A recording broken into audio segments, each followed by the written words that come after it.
What is going on, everybody? It's your boys at the Locker Room Rant. I'm Tony. With me, as always, John to my side, Nico below. We got a special guest tonight, Miss Mariah. Go ahead, tell us where we can find you, Mariah. Hey guys, I appreciate you having me on. You can find me at the Faithfully podcast. It's 49 Faithfully on YouTube or anywhere that you get your podcasts. And basically, the only other place that I pay attention to people is on Twitter. It's Mariah49Lee.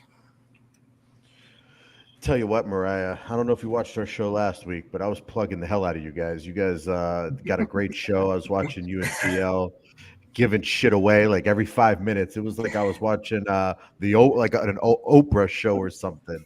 You're like, you get a prize, John. You get a prize. You get a prize.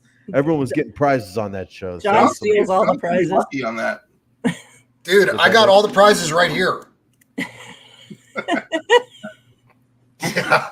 People don't even want to. I might actually still have one in the mail.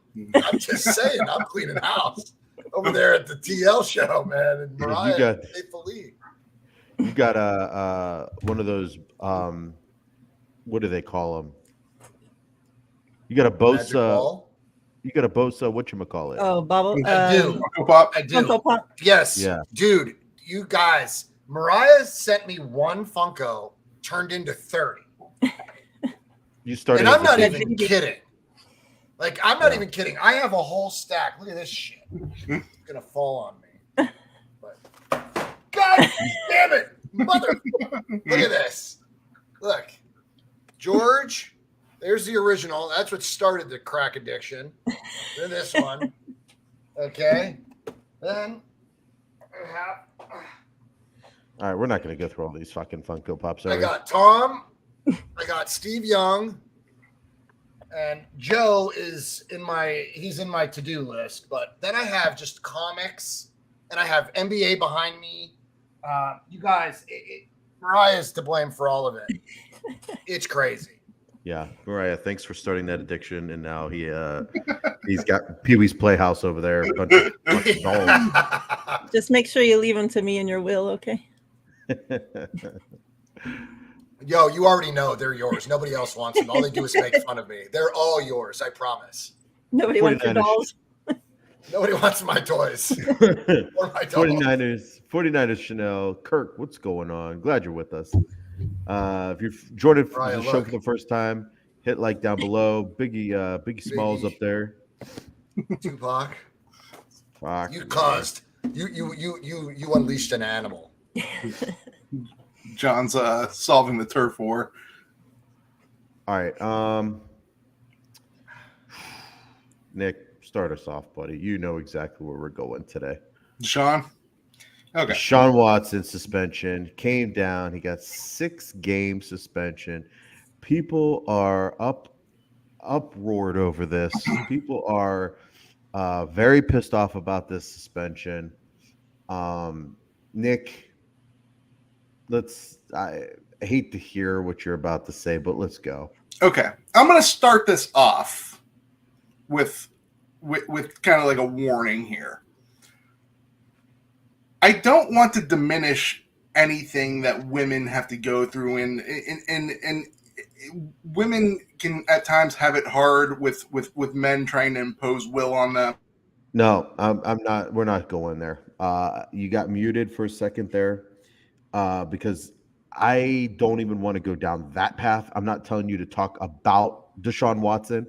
I'm talking. I want to hear about the Cleveland Browns and the suspension, what they're going to do with the suspension.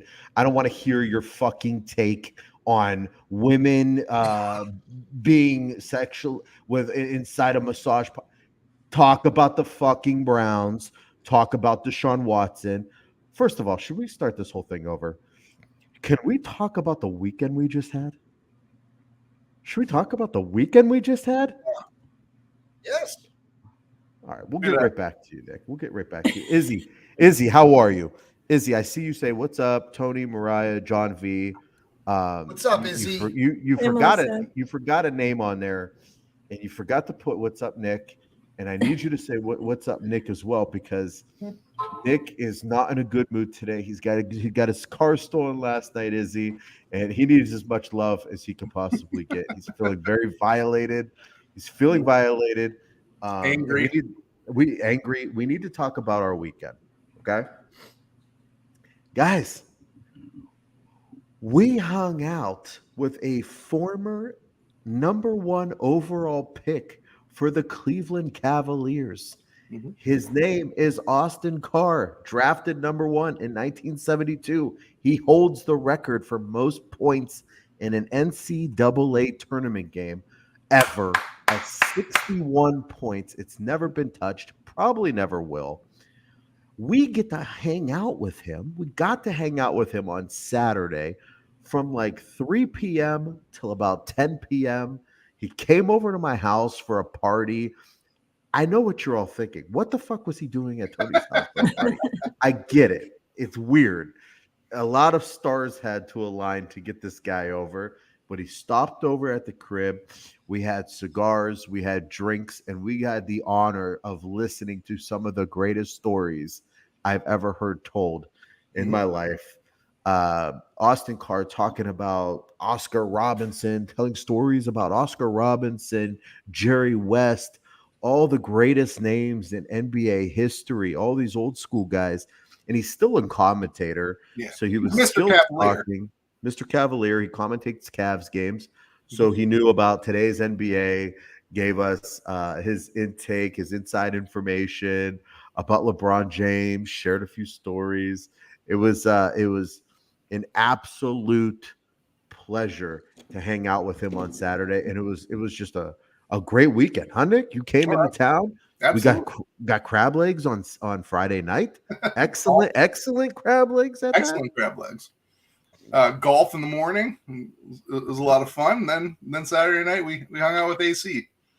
Hung out with AC Saturday night, and then the UFC fights on Saturday night were unbelievable. We'll talk about those a little later. We'll talk about that, but we wanted to give you the update on this past weekend. Very fun time. And you know what? I got to tell you, Nick, I was calling you today to tell you one thing.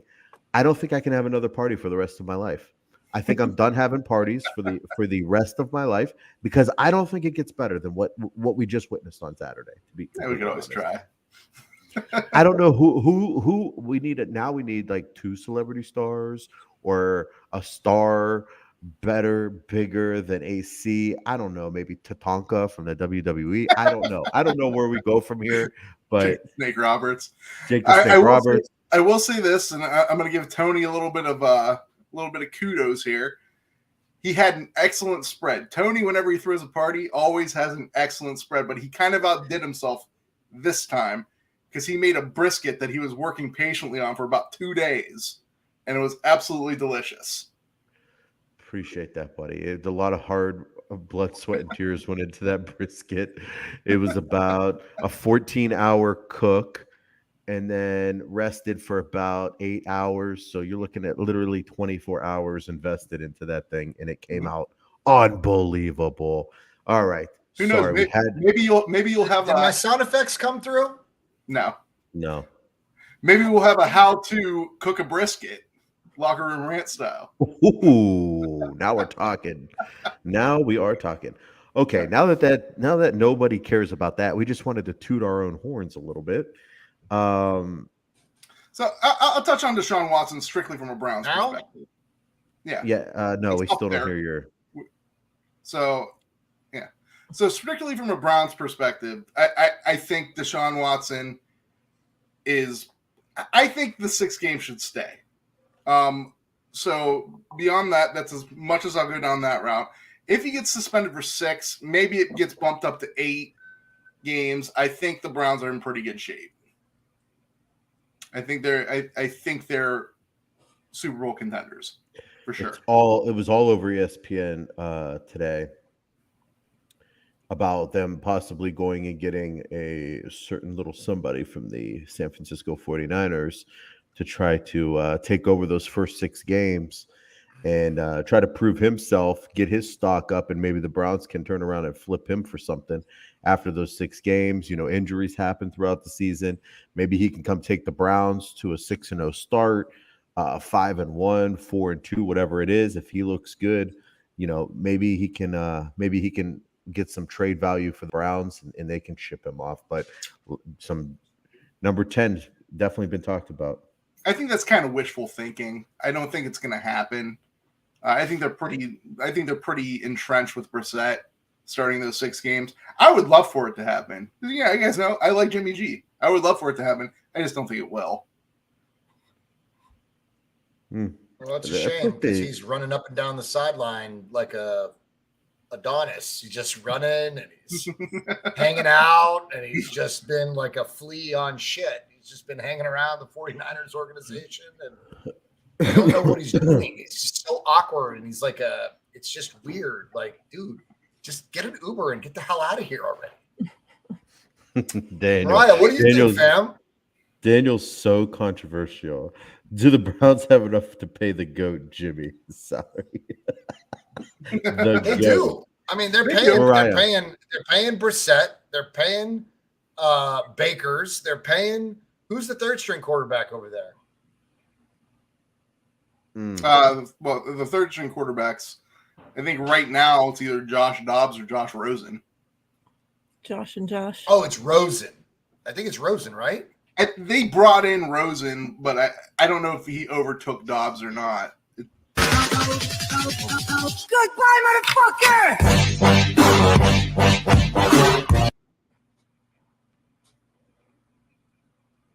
Hi. All right, Mariah. So it's us. Tell me, how do you feel about the 6-game suspension? I'm not surprised. I personally think, well, you know how I feel. Yeah.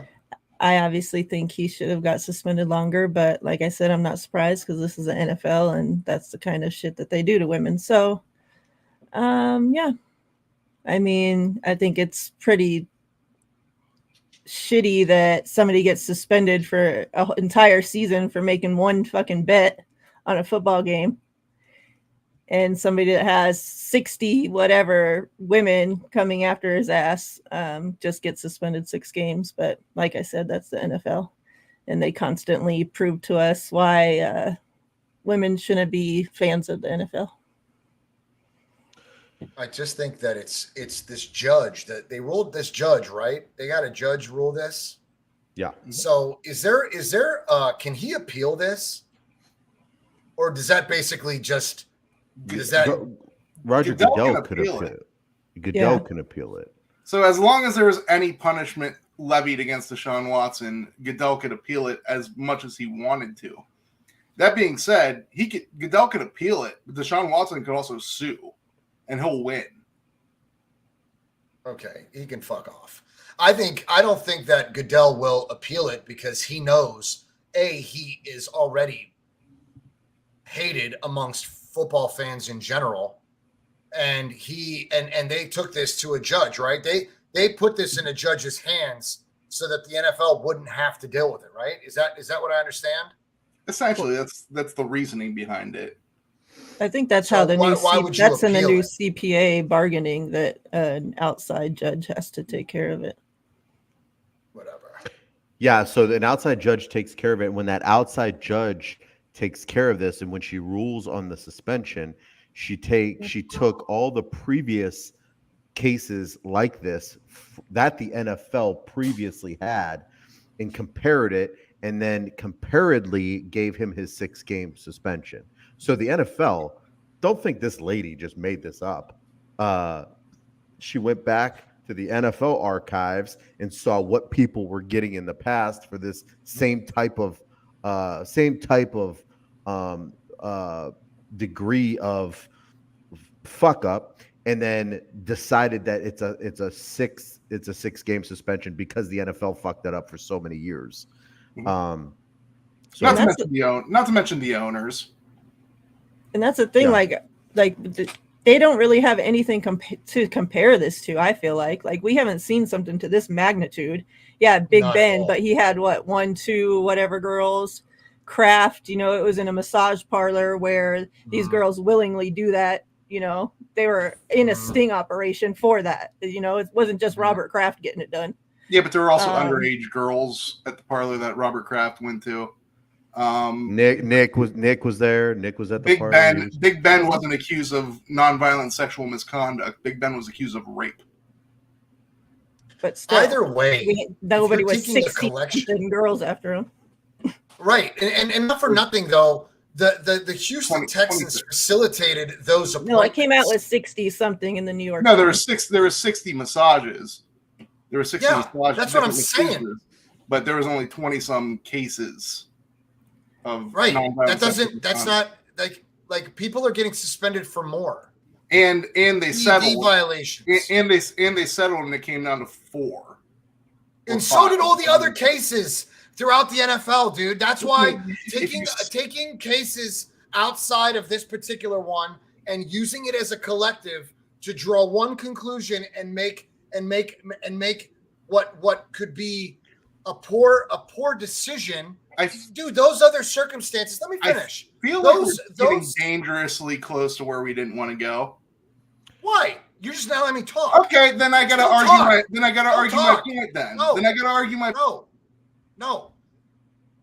The point is, I think that the judge took other cases that were probably settled with money, settled outside of court. What's going on right now? Nick's lips are moving. I muted him because I did it because he was interrupting. So I just think that the judge is taking other cases that we have no context. We as fans don't have any context to any of those other cases. She's taking them and combining them to make a decision on based on Deshaun's. Deshaun's situation has never in the history of the NFL ever been to this magnitude. Never. So you just make a decision based on just this. Don't take anyone else's shit. Just this. And it is what it is. So, no, we don't have to go down the rabbit hole. That's all I had to say, Nick. Precedence. There's a thing called precedence. We try to take the legal system out of this, but you can't take the legal system out of this because even in things that aren't in the court system, we have a value in this country of innocence till proven guilty and precedence and things like that. And you should always include them, even in any type of judgment that you do. They failed. They've historically failed miserably, actually. So we're not going there. Okay. Let's move on. That system that you're playing, that you're talking up, has failed people in this country fucking miserably. Moving on. Next. All right, so in those 6 games, the Browns start off the season at the Panthers. Then, all right, let's go around the horn real quick. John, do they beat the Panthers at the Panthers week 1? No Deshaun. I should have known better. Mariah? No. Panthers win? Yep. John, I don't know. Like every time we ask you something that you didn't plan for, that's where Baker's at, right? Yeah, I'm weighing the offense and defense on both sides of the ball, and I think Cleveland has the better team collectively, and I think Jacoby Brissett can do enough. The run game there is phenomenal, so I think Cleveland can win that one. Nick going Browns? Yes, Browns. I'm with Mariah. I'm going with the Panthers. Baker, I don't see Baker. He will play the greatest game he will ever play in his career that game. I can promise that he'll probably be right back to shitty afterwards, but he will play with everything he has in that game. I'm going with the Panthers on that one. Week 2, the Jets travel to Cleveland. Who you got, John? I'm going to say the Jets.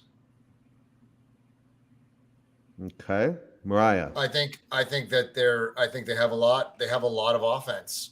You love the Jets this year. It doesn't make sense. I'm gonna say the Browns. The Jets are a better team than Carolina, I think, on paper. Is it because the Salah's there and you like have a heart soft I spot just for think him?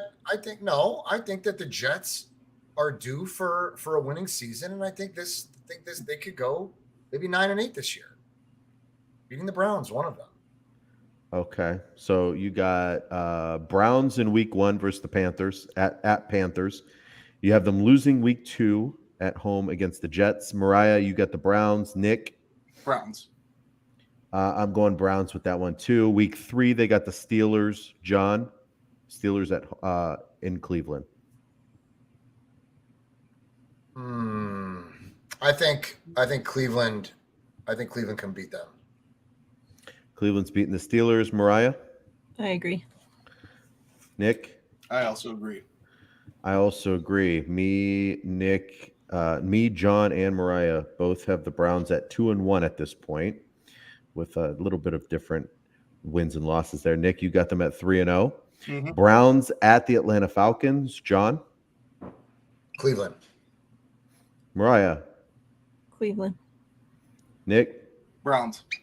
All right, 3-1 for me, John, and Mariah. 4-0 for Nick. Week 5, home against the Chargers. John, Chargers. Mariah, Chargers. Nick, I go with the Chargers on this one. Chargers as well. And then last game, game 6, without Deshaun, Patriots at Browns. John, I'm gonna go Patriots. Mariah, Patriots. Nick. I'm actually gonna go Browns on this one. The Browns they had a bad taste in their mouth from last year. They got beat up last year.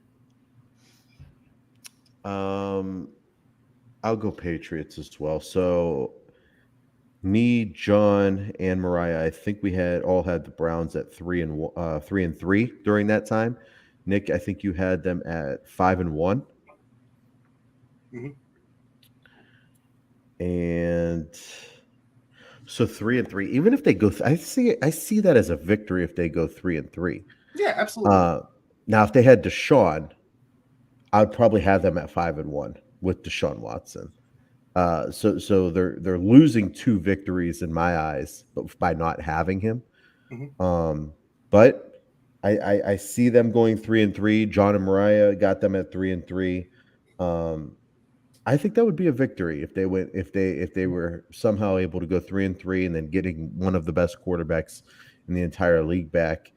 And that's going to be a doozy. That week 7 matchup is Browns at Ravens. Deshaun versus Lamar. What a time to come back to watch those two guys. They fixed that shit. What That's just my opinion. Okay. Oh, that's not good for the ratings. That's phenomenal. It's not good. It's great. That's not good. That's not good TV for the NFL. I mean, I think any time there's at any point with Deshaun Watson, no, it's Deshaun versus Lamar. Depending on it's just makes good TV. That's all I'm saying. It makes good TV.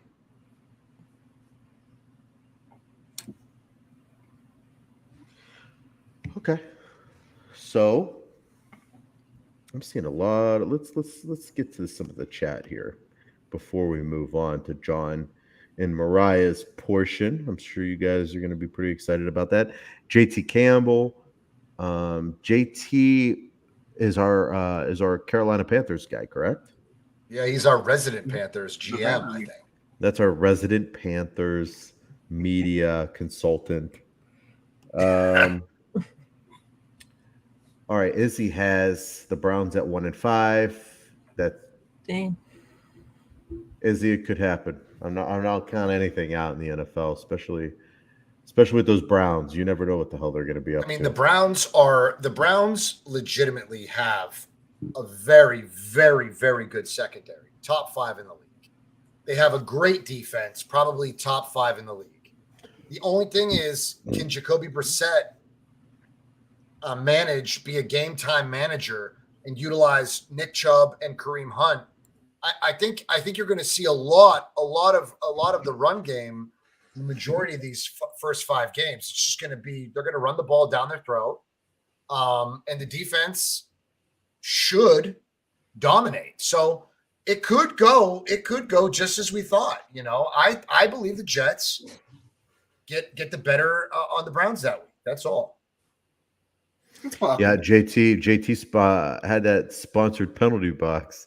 That was pretty sweet. Yeah, he did. JT. Brian, so what we do is we give fans in the chat, if in fact they own their own businesses, which JT does, we let them sponsor a penalty box.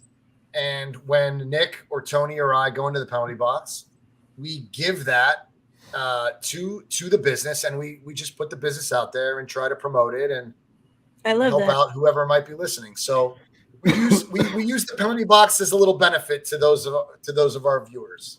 It's like awesome. Chico's bail bonds and like the outfield, the old outfield in Major League Baseball when they used to have shit on there. Yeah. It was pretty fun. JT reached out to me on Bleacher Report, and he was like, "Hey, if you guys want me to pay you for sponsoring that and shouting me out, just let me know." I'm like, JT, when more than just my mom watches the show, we'll talk dollars and cents at that time. But until then, we got you, brother. We got you. Okay, I can't wait anymore. We gotta get to it. John and Mariah, let's hear it. Here comes the money. Here we go. Money talk. Here comes the money. Money, money, money.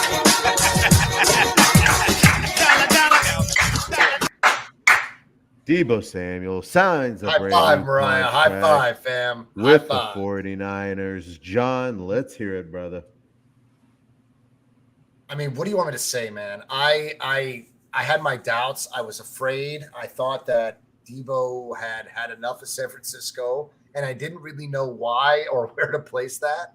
So I was so confused, and I struggled, and I just followed my faithful on Twitter, and we just kind of went through all the motions together as a collective, right? There were so many people that were positive, and I commend them because they were better than me. They're better people than me. Mariah, tell me, did you have any doubts? Did you really believe that Deebo wanted out? Yeah, of course. I mean, my whole thing on it the entire time, and what made me have doubts, was because he asked for a trade. Like, you can go through, negotiations for a contract like the other wide receivers did without asking for a trade. So the minute we found out that, he asked for a trade, and like you said, we had no reason why.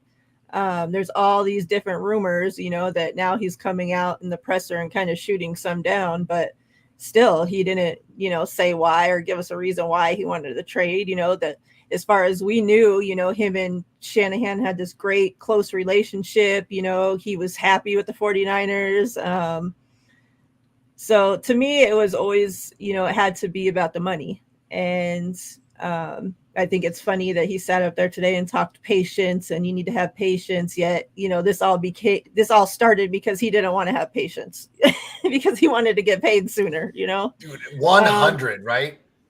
But yeah, I'm so glad, if he wants to be there, my whole thing is like, don't keep the guy if he don't want to be there, but I mean, he signed the contract, so obviously he wants to be there enough. So yeah, I'm happy. For the longest time, Mariah, I thought, you know what? It was that a little under $4 million that he was coming into the season under, looking for that extension.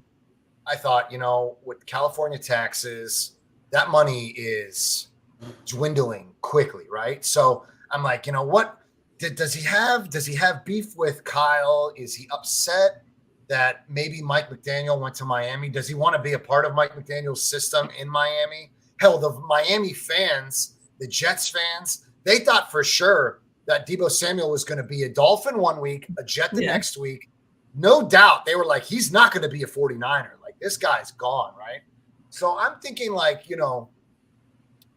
all of the tactics that these players are using today, where they're scrubbing their social media and they're trying to leverage the organization in their favor, like that to me is a bit childish. I don't care. Like I'm not going to give you props for that, but I understand that that's probably your agent pulling the strings and leading you down those pathways, trying to leverage the organization. But I mean, the San Francisco 49ers, and not just because they're a prime organization with 5 championships, but those 5 championships kind of poise your franchise, right? Like it's a bend or break for some teams, but not the Niners, right? They address their contracts in a certain fashion. They address them late in the season, right before camp or during camp, right? We've seen it time and time again with Fred and George. They just sit pat and let you vent on social media. They let the media just take it from one headline to the next. So, in my opinion, Debo wanted paid, and he rightfully deserved it. Right? Did I respect the fashion that he went? I don't. I think that if you respect the organization that drafted you, you should trust them and you should have faith in them, right? I believe that if the team that drafts you, they have your best interests at hand, maybe not, because we're pro player, and maybe the organizations, maybe 32 teams aren't pro player. But you can't refute the fact that Debo carried this team on his shoulders and literally carried us into the postseason. So with that being said, he deserved the payday, right? So I don't know. I'm happy to be here with Debo here 3 more years. I don't know how I feel about that 3rd year. I'm a little nervous. I don't want to be right back in this seat speculating and crying and bitching about what might be or what might not be. But I think that if Debo continues to produce the way he has, he's going to be a Niner for life. Yeah, I love the 3-year part of it personally because I think it's good This for better have 49ers. my money. Y'all should know me well enough. This better have my money. Mariah, I hit that button like 5 minutes ago, and it just played while you started talking. That was not my fault. I apologize. I think it's good for the 49ers and good for Debo because Debo gets paid now, and that other contract, we know he's a little bit older than the other wide receivers that came out with him. So now he'll be 29 when that, 3rd year of that contract's up. So, and with them doing it, how they did it with the 3 years and the amount, it makes it so that we're still able to pay Bosa and can still manage to pay Ayuk in there as well. So a lot of people said, we're either going to be able to only pay Debo or pay Ayuk. We're not going to be able to pay them both with as much as money as Debo wants. And, that's one of the things, like he did all this bitching and scrubbing and all this complaining, all this fits asking for a trade, and he got paid right in line with what the other wide receivers got paid. And he was the last one to get paid. So, a lot of good all that did for him. But yeah, I think, our offense definitely will be better with him. So, Mariah, what did you think about those what are they called? The incentives of the contract, that 350 yards. Did you find that at all? Was it convenient, or did it seem fair to you? I think the amount personally is kind of low. To me, like for it to be only like not even like just under 2 million for the life of the contract. So for all 3 years, like that seems low. I would have thought he would got paid a little bit more on that side for the rushing, but I don't know. It is weird, right? I'm surprised they put something in there altogether. Yes, I thought it was kind of convenient because he almost did or exceeded 350 yards, and he has to do that per season, right? And in those 3 years, he can accrue 1.9 million if he meets all those numbers. I just wonder if we're going to use him the same way that we did. That's why I wonder, right? You do, right? Because I don't think he'll be getting that many carries from the backfield like that. I think he'll be more used as a decoy and I think maybe 1 to 2 from the backfield, but we ain't Right, sending right. them up the gut from the backfield like we did last season. I mean, I think we did that more because we beat up Elijah Mitchell so much that we really didn't have a choice, right? We didn't have that outside zone run, that Yep. speed on the outside that we got from Raheem. We lost that. So I thought maybe, I forgot how much we put Elijah through. And that made sense as to why we utilized Debo the way we did. But I think we have a stable of running backs right now. And I agree. I don't think that we use him as much as we did outside of in the backfield like that. Yep. What do What you do you guys guys think, Nick and Tony? What did you guys think about the contract? I think the incentives. So that was a necessity to use him as a running back last year. It wasn't something that Shanahan said, this is how we're going to utilize Debo Samuel at the beginning of the year, and this is our plan, and let's set Debo up with these plays in the playbook. They used him as that Swiss Army knife out of necessity. They did not have a deep running back room once the season got after week one. After week one, their running back room was fucked up. Yeah. Then Eli went down the next week or 2 weeks later. So they used him as that Swiss Army knife out of necessity. I don't see him being utilized even close to that way this year. As long as their running backs stay healthy and they don't have to use him in those ways, because honestly that's how you get hurt. That's how you get hurt is using wide receivers as running backs. He'll get hurt doing that. I saw that as a necessity. So when he said he wanted to be paid as a running back and have all these incentives thrown in, 49ers are probably like, yeah, sure, we'll fucking do that because we're not going to use you like that anymore. That was out of necessity, dude. But do you I'm blame sure, them, Tony? no, I don't blame them whatsoever. It was genius, but at the same time, it was out of necessity. I mean, Yes, absolutely. there was games where he was all they had. He was all they had at running back. He was all they had at receiving. So I see that as a necessity. Do I see him repeating that this year? I know that the 49ers don't want to repeat that. If Eli goes down, I don't even know what their running back room looks like this year. Do they still have Trey Sermon? Yep. And we drafted a running back, TDP. Yeah, so we'll have Mitchell, Sermon, TDP, and I think that this undrafted guy, Mason, I think he ends up making the team. I do too. I'm hearing too many good things about him, much like we heard about Elijah last year in camp, right? We heard Elijah was the best pass catching back last season, but we're hearing a lot of good stuff about Mason and not so much about Hasty. I hear Jeffrey Wilson may have had an injury. I might be wrong. Yeah, and I heard he was looking like shit too, so I think Hasty and Wilson are on the outside.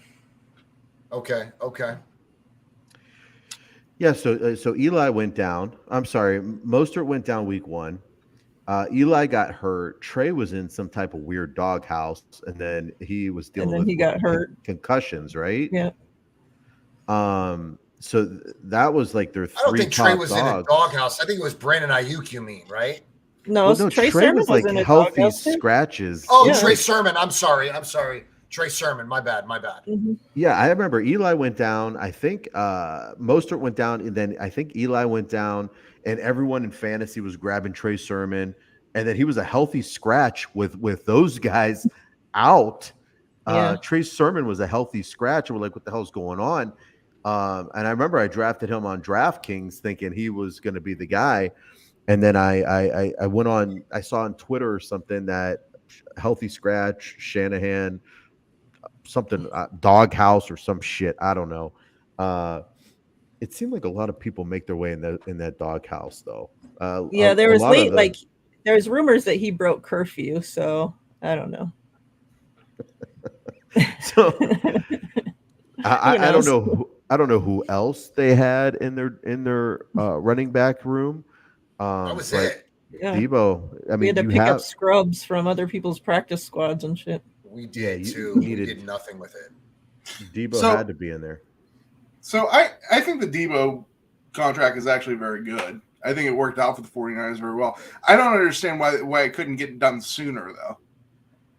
Like why did it have to 'Cause wait that's how for they do camp? business. I mean, if Yeah, George that's how Kittle they was a did, Nick. superstar for years, and these other players gave us more than one good year, and they had to wait till training camp, why would Debo get it 3 months before anybody But else why- ever had? But why not? I don't. Because that's how they do We business. don't know why, Nick. We really don't know why. We just know that that's when they conduct their contract extensions. They do that right before camp. We don't have For an years answer for now. in that That's regard. when they do it.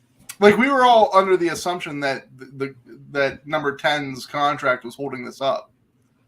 Like if that wasn't holding it up, like why go through the whole drama? Let me ask you something, Mariah. Nick and I discussed this a little bit yesterday. Do you think that Debo's contract could have been a bit more rich and it was not because of number 10's contract? Or do you think that number 10's contract all along had absolutely no influence moving forward? I mean, I don't think it has anything to do with it because Debo's contract, like none of that money even takes place until next season. So Okay, good point. I did not know that. But that's good though, because I think a lot of people, you and I heard that for so long. Mariah, come on, tell me in Spaces, how many times did we hear Jimmy's money was holding up everything? And when you looked back at what our money was, it was hard not to believe that because we only had less than $5 million, right? yeah, but somehow they keep managing to do all this shit. We didn't think they'd be able to sign the rookies because we only had $3 million and they weren't going to be able to do this and do that. And somehow they keep managing to do all this shit.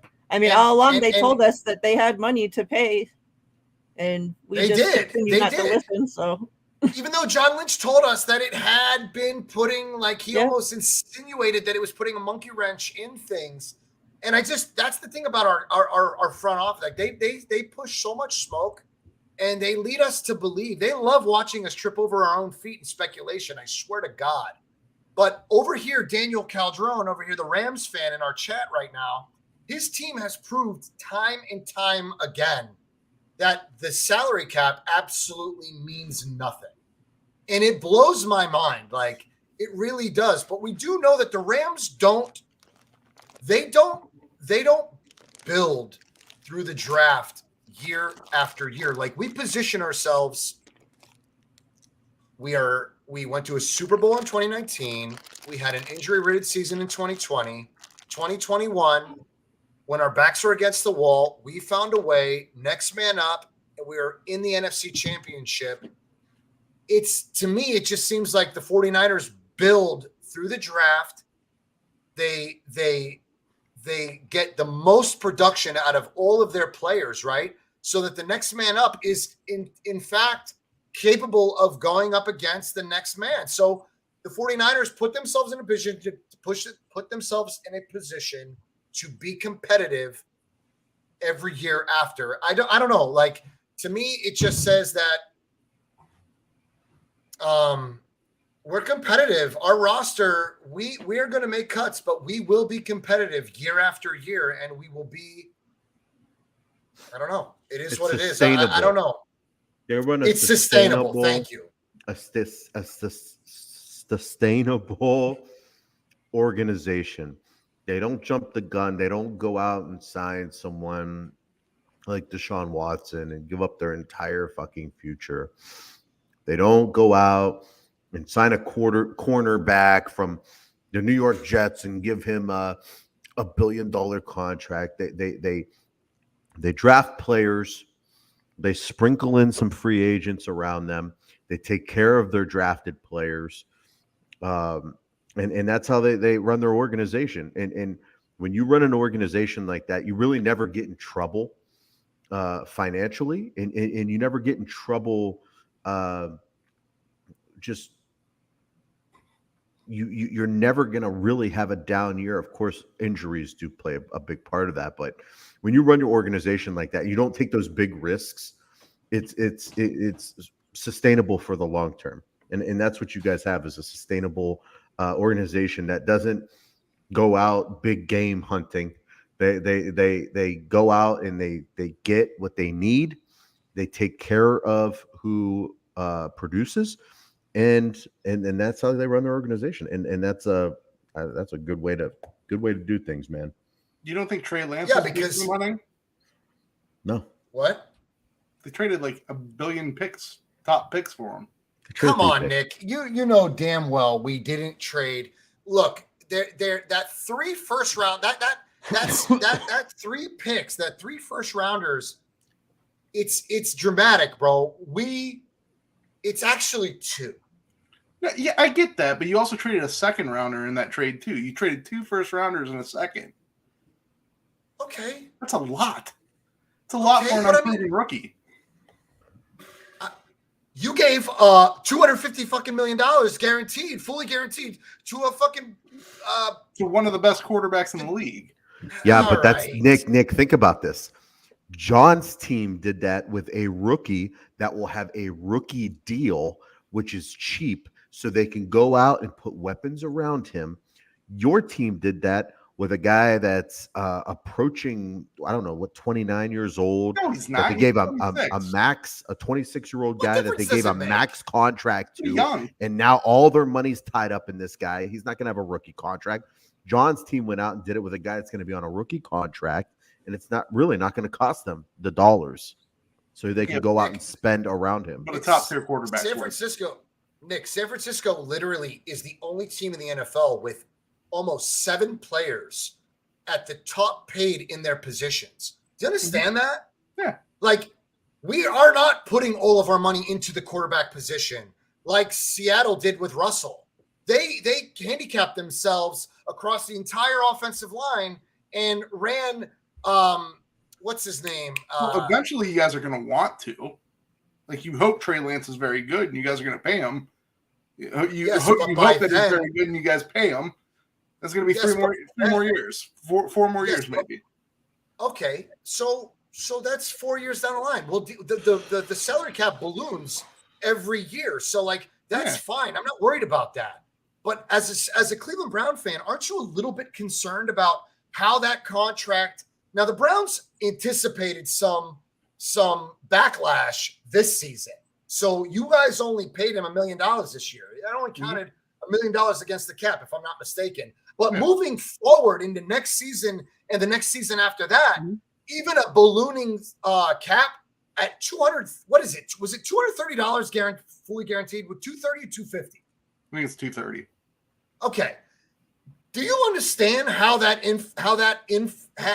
infiltrates like guys like what's his name? Denzel Ward. Well, no, Denzel Ward got a But all those extended, guys, right? all those guys are fine. Myles Garrett's fine. Denzel Ward's fine. Batonio and Treader. I mean, not Treader. Teller. They're fine. Who else is? My point is, are the Browns going to find themselves up against the wall in 2 years, facing quarter or contract and extensions, moving money around? Do you remember having disgruntled players? Do you remember when TL and Joey were on and Bashar were on, and we were arguing about basically the same team, and you were like, "No, the offensive line is gone." No, yeah, you're gonna have to cut. You're gonna have to make some tough choices on players that aren't your core, but you're gonna have your core locked up. Don't do that again, by the way. Like when you have great players, eventually you're gonna have to make a cut somewhere. And yeah, we might have to let like Conklin go. We may have to let Hunt go. I'll be sad to see that, but at some point in time, that might Conklin have to happen. can come this way. We'll be more than happy to have some help on the offensive line. Send him this way. That's where you draft and you try to build the players up so they can eventually take over. But like I said, you're going to have to make cuts at some point in time when you have players like that. That's why I'm saying when you guys were talking about, oh, you're not going to have 3 starting offensive linemen. Yeah, but you have the best offensive lineman, and that's the guy you kept. Okay. I still think, I mean, look, we're not saying that we as 49er fans are very much concerned about the offensive line. We are. Not only did you keep the best offensive lineman, but he's the best offensive lineman at the most important position. Yes, but we don't know. We don't know what the right side of the line is going to consist of. McGlinchey's coming back from a rough injury. Although we're hearing good things about him, I'm still gonna. I need him to stay healthy, right? Trent Williams is one man. I mean, he's protecting the blind side of Trey Lance. I'm not worried about the left side. The right side of our line is a bit suspect. So let's move on. We're moving on to the Brittany Griner trade. Not sure if you guys saw this, but the United States offered a trade to Russia, Brittany Griner, for a large-scale arms dealer with the nickname the Merchant of Death. Mm-hmm. That's right. Brittany Griner for the Merchant of Death. That's okay. Fair. But I mean, how long have we had this guy in prison, the Merchant of Death? How long has he been locked up? A lot longer than Brittany Griner. Okay, so let him go. Fuck it. Who is he now? Who is he now? He's the Merchant of Death. He's the Merchant of Death. I don't care. I don't care. I'm sure there's a lot bigger, badder people out there than him. Exactly. We have a lot more right now, concerns than him. Exactly. Thank you, Mariah. That's exactly what I was alluding to. There are bigger fish to fry right now. Get her home. Let's get her home and get away from all that shit. I don't know if you know we're in like a thing with Russia right now. We're almost at war with Russia, and we're about to give them the Merchant of Death for a really good female basketball player.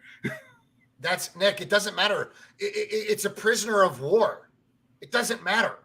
At this point, you trade and you bring her home. We don't need that right now. I don't care if it's a female basketball player, a male football player, a freaking next door neighbor. Just get her home. Right. Like that. What's that have to do with it? Bring her home. You do not leave Americans. Okay. I'm about to tell you guys a little bit of history in the last couple of years. There was a guy named Otto Warmbriner, who was a North Korean, who went to North Korea and got captured over there. We didn't trade people for him. And by the time he came back to us in a coma and died like 9 days later. So yeah, we don't trade. We don't. You know what? I'm not saying that Brittany's being mistreated. I'm just saying. I think there's been a failure of I think she was neglected, failure of communication to her loved ones. But outside of that, I can't say that she's been bludgeoned and beaten. She's not being mistreated. She's being fed. She's cared for. They knew what they were doing when they did it. It's politics. Just get her home. I told you that. I told you they probably weren't treating her terribly. Okay, I'm not.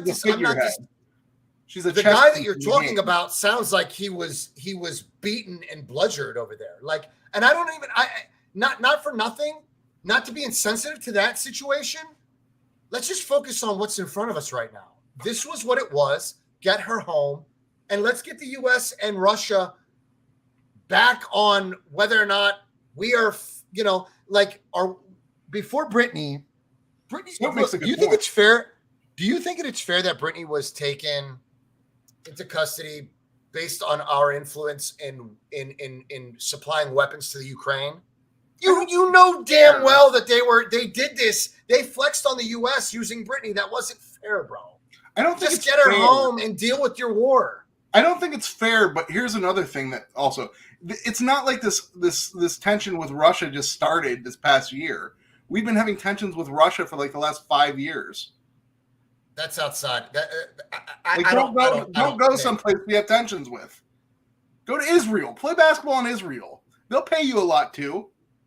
You'll be fine there. Okay, but it wasn't about that. She just had a substance that should never have warranted this situation. Yes, but we don't have control over what another country does to people.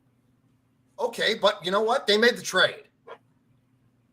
So the Merchant of Death, Doesn't seem to be that big of a risk if they're going to trade him off for Brittany, right? Doesn't matter, dude. Get an American home. You don't deserve to be a prisoner of war during a war. You know don't. what? John, if you were going to Russia, would you take a vape pen, a weed vape pen with you? I don't know, bro. I mean, I might. You know, I've been known to do some dumb shit. I don't know. Nonetheless, like, what are we You're gonna right. do, bro? What are we gonna do? What are we gonna make? When we found out what it was less than a gram. That's nothing. The amount doesn't matter. The amount doesn't matter. Know where you're at in life. You need to know Tony- where you're at in life. Tony, I don't all fucking I'm care. saying- I don't care. All I'm saying is if Russia wasn't at war with Ukraine and the United States didn't supply weapons to the Ukrainians, are we really going to go here with Brittany Griner right now? She would have come home on less. But because this was war, they were sticking it to us because we put the sanctions on. We clamped them down with the sanctions. She was literally collateral damage, and that's not right, bro. Just get her home.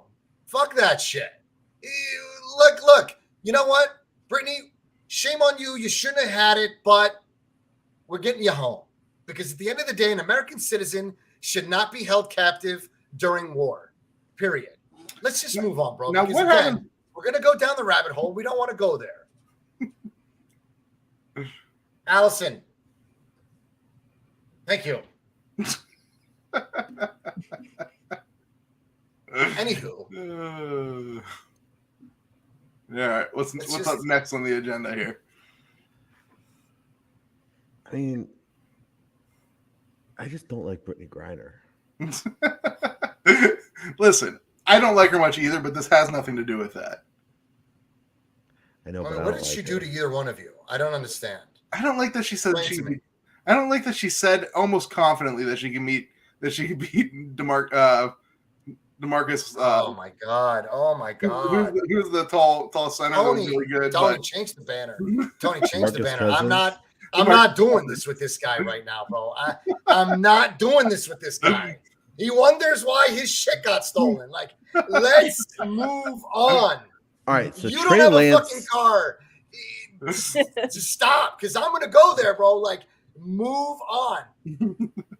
All right.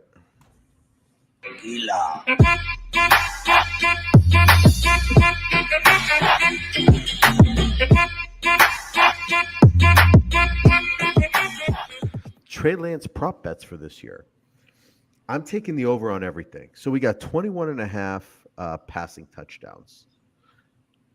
I say he gets over 21 and a half passing touchdowns. Rushing touchdowns, 5.5. That means he only needs 6. I say he gets that as well. 3,500 yards is dog shit now in the NFL. I think he blows that out of the water. And 9.5 interceptions. He's raw. He's going to make mistakes. And I say he's going to get over 9.5 interceptions. So as fans, Mariah and John, where do you see this going? What are you taking? Taking the over on some of them, over under. You taking the under on interceptions? Where are you going on this? John, we'll start us with you, buddy. I'm with Daniel. Over on everything.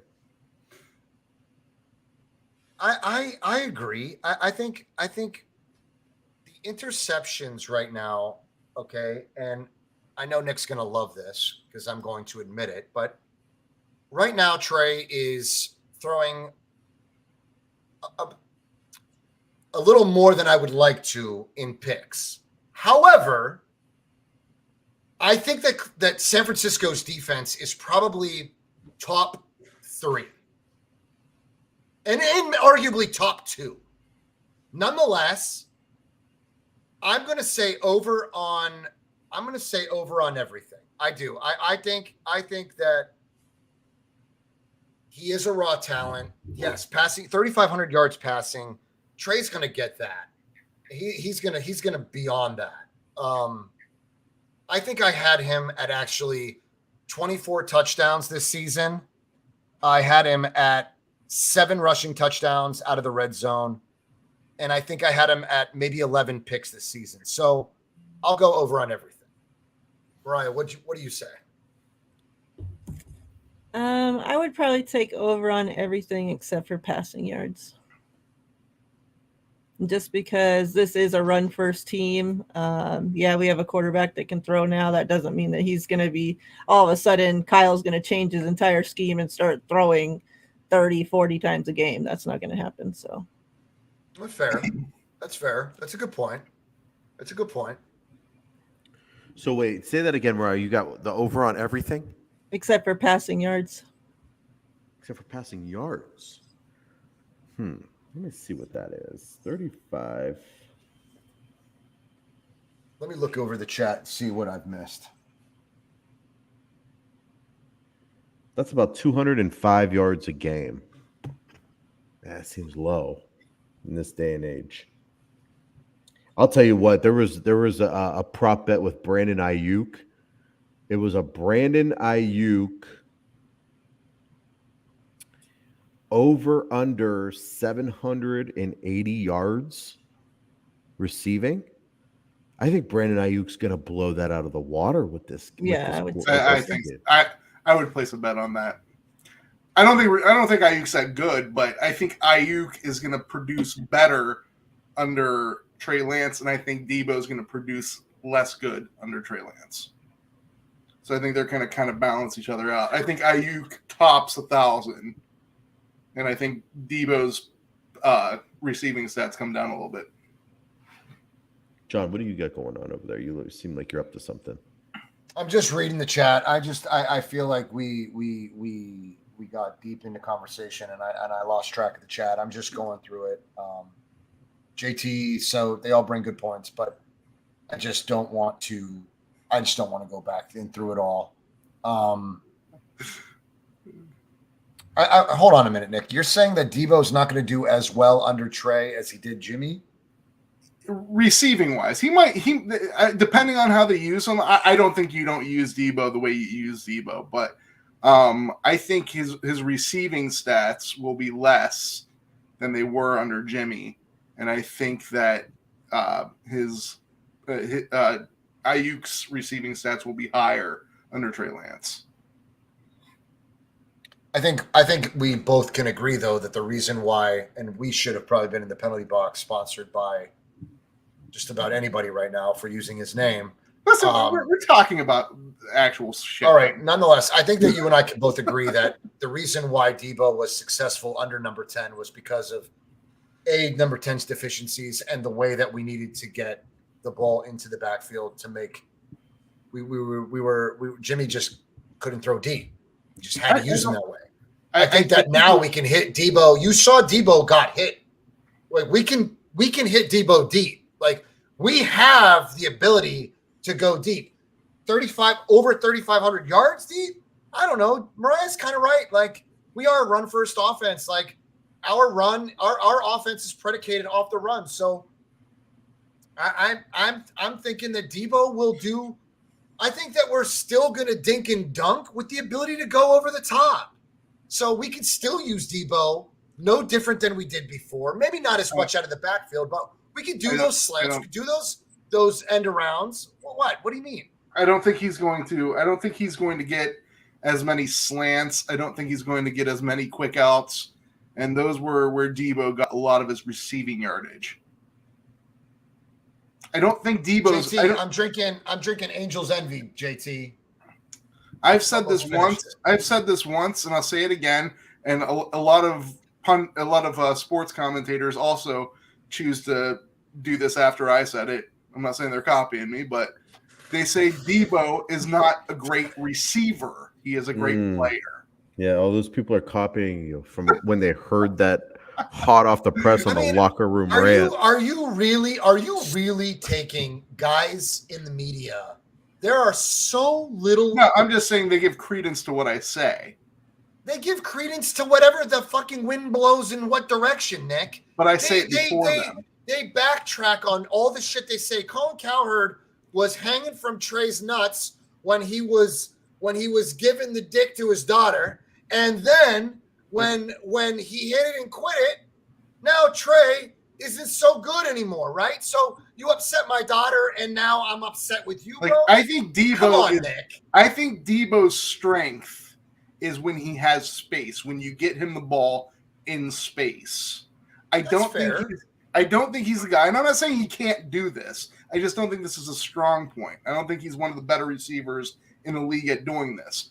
Going up and getting the ball in contested coverage. I've seen him go up and get the ball. I'm not saying he hasn't done it. I'm just saying I've seen him call for the ball. I've seen him look at Kyle and say, "Get me the ball. I'll take this to the house." And I don't think he did it versus Dallas. And then I also don't think he's a great enough route runner to consistently get separation on great cornerbacks who he's going to be going up against. That he's going to be going up against the team's best cornerback. All right. Well, I mean, here's the thing. Trey's going to spread the ball around. We've got guys. Ayuk can give corners. So Ayuk is going to be going more on your deepish routes, and I think Trey Lance is going to do more of that than what number 10 did. Okay. So that's why I think Ayuk's going to do better receiving, but I think Debo is in his receiving statistics is going to do less. It doesn't mean he's not going to be as effective. I just think the statistics aren't going to be there. I think Debo's going to be an absolute fucking nightmare. I think Debo's going to be an absolute fucking nightmare in the red zone. And yes, I think a lot of 49ers. It's not unusual. Okay, I think a lot of 49er fans are counting on Brandon Ayuk having a breakout season this year. I don't think it's going to be breakout. I think he's just going to get over 1,000. Oh, no, it's going to be breakout. It's going to be fantastic. I don't think he's that good. Ayuk is he is that good. But you don't think so because he hasn't been able to put his skills on display because number 10 could not get the ball out there. I think he has an average skill set. I think he's an average receiver. Well, we're about to see. Hashtag bus pass. Hashtag bus pass, Nick. Hashtag Uber. Hashtag team no car. Team no car. As far as this Trey Lance prop bet thing, I say he'll get close to 21.5, but not over. I think he'll get over 5.5 touchdowns. I think he'll get over 3,500 passing yards, and I think he'll be well over 9.5 interceptions. Okay. So what do the two of you have the 49ers finishing the season at? I have the 49ers finishing around 10 wins.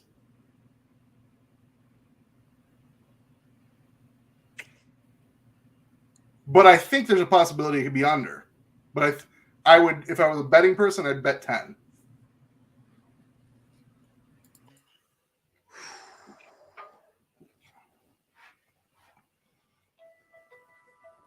I'll tell you what, the NFC is not very strong to me. And for that reason only, I'm going to give them 9 wins. I'm going to say 9.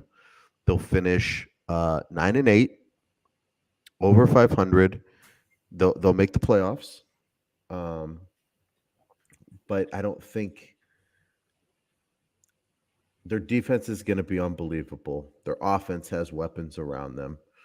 I think they overachieved last year. I think they take a small step back just because I believe they overachieved last year. I think they go 9-8, still make the playoffs in a wild card. I'm trying to think of the teams that I truly like in the NFC. I think there's going to be some teams that come out of nowhere, especially in the NFC South. I think the NFC South is going to be a very competitive division. I think it's going to be the most competitive division. I don't think the NFC North is going to be competitive. That's going to be the Packers and the Vikings. Detroit will hang into games, but I don't think they'll be competitive as far as a record goes. Your division, I think, is going to take a major step back, losing Russell Wilson. I see the Rams taking the division, and you guys getting the other wild card spot. Tony, will you consider how many times we beat the Rams? Forget about the NFC Championship game. They got us. They're bound to win one. But they won But the I'm hearing one. Stafford. I'm hearing Stafford. Yep, that's fine. That's fine. I still think that San Francisco, I think Kyle Shanahan knows how to beat McVay. And I think after knocking us out of a Super Bowl contention, that San Francisco can come back. And I think it's fair to say that Matt Stafford's got some elbow issues right now. So I think that's something to be a little alarmed for. I think we should watch that. But I do believe that this defense this year, better than last year. We have a secondary now. And I think that we can beat the Rams twice this year. I mean, we did, dude. We beat them. They beat us in the one game that mattered the most, and I give them that. I will give them that. But we beat them. And we continually beat them. I agree with your defense too. I think your defense is going to be great. Your offensive line championships. Your offensive line is suspect. We'll see when the season starts. Your offensive line is suspect. And Kyle Shanahan loves to pound the rock. You have a rookie quarterback. And with those two things, having a suspect offensive line is something that should scare you and scare the faithful. I'm nervous. But I do believe that they deserve the time to get their continuity. I do believe that they deserve time to get that continuity and get rolling. Like I think it's unfair to. I'm nervous, but I'm optimistic. I think that the secondary is the best that we've had in a long time.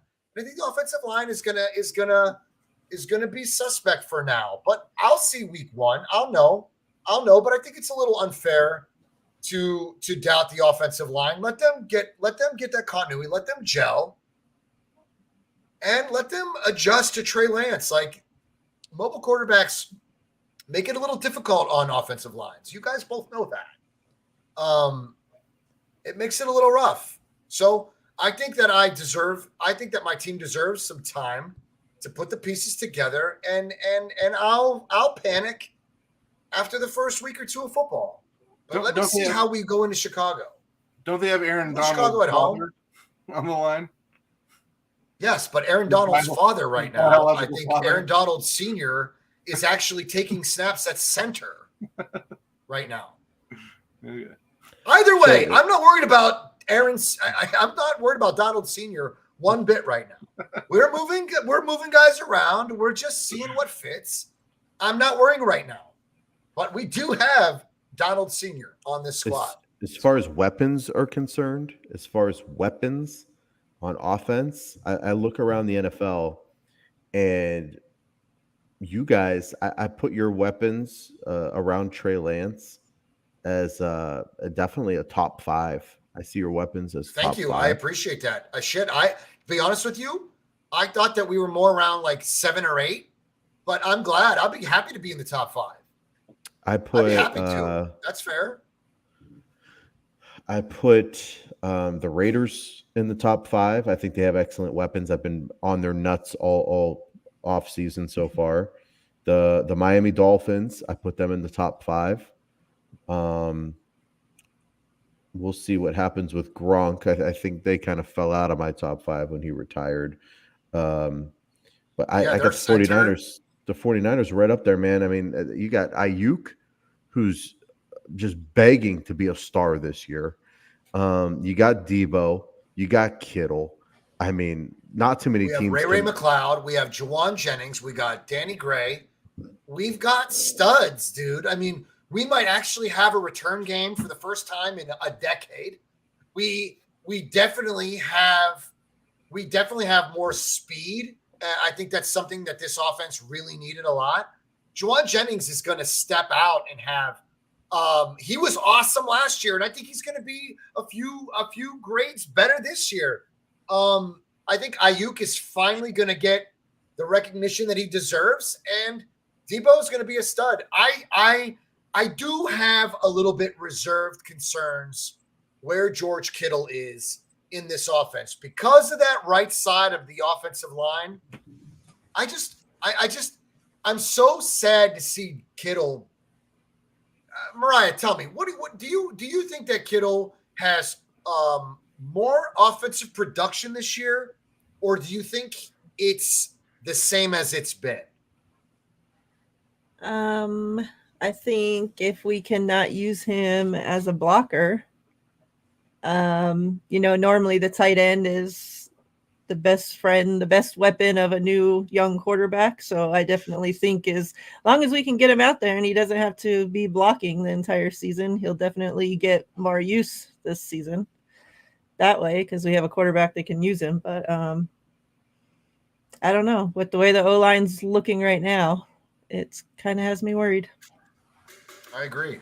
I'm sorry, Izzy. I have a little bit of concerns, but I'm gonna let the O-line gel. I'm gonna give them their bumps and bruises. I'm gonna let them figure it out. But I fear that Kittle will. I'm like 50-50. Like, is he going to be more offensive production this year? Or is he going to be blocking more? Because we did pick up some more tight ends though that can actually block, like us, Carey and Dwelly on this team, who I don't think makes the team this year. He can't block worth a shit, so that's why he don't get used in the passing game. So now that we do, no, he's been on our team this entire time, Dwelly. But now we actually have other tight ends that can block as well. So hopefully, I know they're not as good as George Kittle at blocking, but if we have to use somebody that's a notch below George Kittle in blocking to get George Kittle on the field somehow, I think that's give us 3 seconds, bro. Give us 3-4 seconds. Yeah. If you can't do your job for 3-4 seconds to give Kittle an opportunity to get separation, to get out there, Kittle's nasty on slants. He's nasty in yak yards. Like, do your job for 3 or 4 seconds and let him run. Like, let him cook. I think it's 50-50, Mariah. I'm with you on this. Like, I am optimistic, but I'm also a little bit concerned, right? So I think Ross Dwelly ends up on the Dolphins or the Jets or one of them. I was thinking of Dilly from the Seahawks. We got a guy named Ross Dwelly who has proven to have excellent hands, but the guy just isn't fast enough and he can't block. Those are probably our biggest concerns, right? Now, Nick never liked it when I said this, but I would have loved to have Njoku on this squad. I would have loved to have Njoku on this go to two tight ends. Oh my God, I would have loved it. But he got that extension in Cleveland, so he's locked up there. Charlie Warner, I'm kind of optimistic about Warner. Hokett, what about Josh Hokett? Do you have any optimism for him? I know Izzy loves that dude. I really like him, but obviously, as long as Juice is on the team, we're not going to carry 2 fullbacks. And I just feel like we're going to try to stash him on the practice squad this year, and he ends up getting taken. I don't think there's a way that we can successfully stash him again. I think you're right. Which sucks because I do like him a lot. I mean, look, you know what? If this preseason wasn't preseason for me, this season is so important. And I'm not even talking about the quarterback position. I actually don't even give a shit at quarterback. I'm more concerned about guys like Leon O'Neal, guys like Lenore, guys like Hufanga, Ambry Thomas. I'm the secondary for me this preseason is crucial, and a little bit at the tight end position. I think I've been more excited this upcoming preseason than any preseason before. Yeah, me too. How about you? Yeah. Should be a good time. Welcome back, George, after your 1 week off. Let's get on to some other teams. What do you guys want to talk about besides 49ers? You guys spend your entire lives talking about 49ers. Who's a team out there you could see surprising a lot of people with their offseason moves, maybe getting some injured players back? Who's someone that's on your radar as your surprise 2022 NFL football team that's going to make the playoffs, maybe just not make the playoffs, just surprise a lot of people, take down some big name teams? Who you got? I'll go first. Go ahead. I think Indianapolis is going to be nasty. You I love really believe Matt in, Ryan. You got I'm something. sorry. I believe that team. I believe that team was a good quarterback away from being relevant, and I think Matt Ryan in that offense, he should have no problems. I thoroughly believe it. The run game is solid. The offensive line is good. The secondary is good. They've got receivers. I think that Indy is a great team right now. I think they're in a good position. Tell me I'm wrong.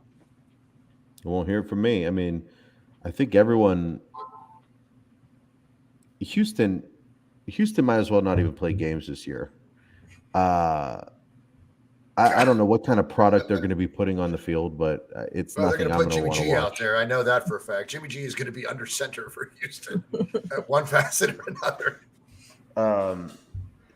Jacksonville, I think they're going to be improved, but Jacksonville improved is like 5-11, 5-12 team, 6-11, somewhere in there. I think the Havoc's Titans take a step back. You don't really take a step forward losing a guy like AJ Brown. I don't see them taking a step forward losing him. Derrick Henry, you never know if he's going to stay healthy or not. I think it's time for the Colts to step up. I'm personally not as huge of a believer in Matt Ryan as John.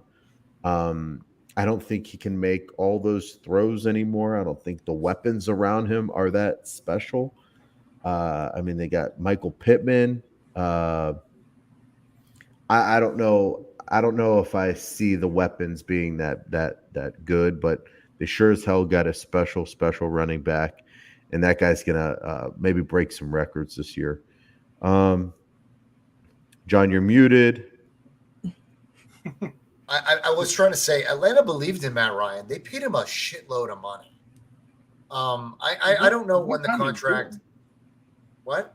At one time, he was good, really good. Nick, I mean, after Julio Jones left, like, who did he have to throw the ball to? It went even before Julio left. I mean, Calvin Ridley was a solid receiver. Calvin Ridley was gambling. He's not relevant right now. Like, who does he have? To do? Matt Ryan's not on the Falcons. Okay. All I'm trying to say is that Matt Ryan is in a good position this season with Indianapolis. I'm not going by. I'm not backing off this. Like, I am going to put Matt Ryan and the Indianapolis Colts on my hype train. Like, I'm happy with it, and I'm not going to go against it. The hype train's back, baby. Hype train's back, and hype train, Matt Ryan. Mariah. I would say two teams, and one of their fan bases I can't stand, so it's going to pain me to say this, but the Dolphins, and I'm going to go with the Ravens, just because I feel like Lamar is going to come out with a point to prove. It looks like he's going into the season betting on himself. And, you know, they had the most injuries in the entire league last season. So I just think that they're going to come out and surprise everybody this season. If they can stay healthy, that is. They sure as hell got some weapons in Miami. They got them everywhere. So I wouldn't be surprised. And in the defense has been really good over like the last 4 years. The defense has been there. They just need to put that offense together, bringing in Tyreek Hill, giving Tua another year, Waddle another year. Coaching staff that's worth a shit. Yeah, I can see that. That's a good pick there. As far as Baltimore, I don't see them as a sleeper. I expect Baltimore to be to win that division. I expect Baltimore to take it over the Cincinnati Bengals. I think Lamar's going to have a crazy year. He was having a crazy year before he got injured last year, but Yeah. they got weapons coming back. The running back room, they're actually going to have a running back on their roster this year, which should probably help a little bit. I think their 1 through 5 got injured. So they dealt with a lot of injuries, getting them all back and healthy. I'm looking for the Ravens to win the division. So great picks there, Mariah. Nick, who you like? I mean, surprise. I mean, you mentioned it, but Miami's the one that really stands out. I mean, Miami looks on paper they look really scary. They look. But they're Tua scaring you? Is Tua scaring you? Like Tua is a swarm 10 with the ability to throw the deep ball, but it's not accurate. I think Tua can be fine. I think Tua could be fine. They have 2 of the fastest receivers in the league. But I mean, what does that do for you if you Hill can't? And Jalen Waddle can absolutely fly, and their speed's just not speed; it's actual game speed. But one of those guys is not a pure route runner; he's just a burner. Tyreek Hill is just a burner. Tyreek Hill runs fine routes. And Tua can get him the ball just fine. I don't know why you're trying to place unnecessary hate on Tua. Yeah, I mean Tua is. I think Tua is fine. I think Tua not being good is kind of overrated. Yeah, I think we'll he's see kind how of like, good he is now with a real coach. I think he's kind of like somebody else that we talk about a lot. I think Tua could be fine. Not to mention they also signed Armstead the tackle. They also signed a guard. I can't remember his name. But both of those guys are pretty damn good. In terms of their running backs, they signed Chase Edmonds. They signed Mostert. Sony Michel and Raheem Mostert. Those are 3 very capable backs. I'm not saying that Mike the rest of the Gesicki roster is proving not he took good. a jump this last year. That offense looks really scary. And if Tua can't get it done for whatever reason, they also have a pretty good backup in Teddy Bridgewater. So I think that is a scary, scary, scary offense. Whether it pans out, that's to be seen. But I think that's pretty damn scary. Do you think that Miami is better than Vegas right now? Yes. The Raiders? No. Absolutely.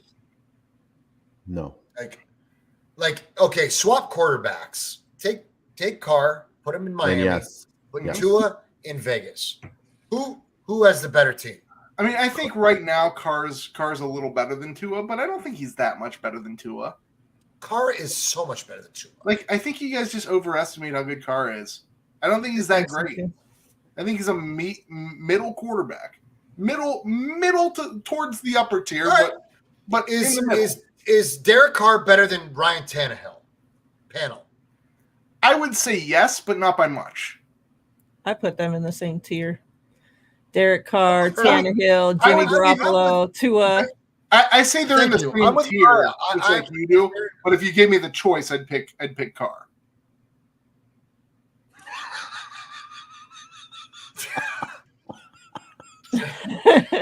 Don't say Carr in front of Nick. Oh shit, Nick, I'm so sorry, man. It's not funny. No matter how much grief I give you, bro, I'm so sorry this happened. I mean, it does. If the Dolphins kind stole of Carr from Vegas, would maybe been- I'm just saying, like Derek Carr in Miami. That's a nasty. That's fucking scary. Tua doesn't scare me as much because that Miami outside of the quarterback position is nasty. They're nasty. Kind of remind me of San Francisco in 2019. We were just and Miami right now is a little bit more scary on the offense than we were in 2019 anyway. I mean, Tua is not that great. Like he's going to roll out.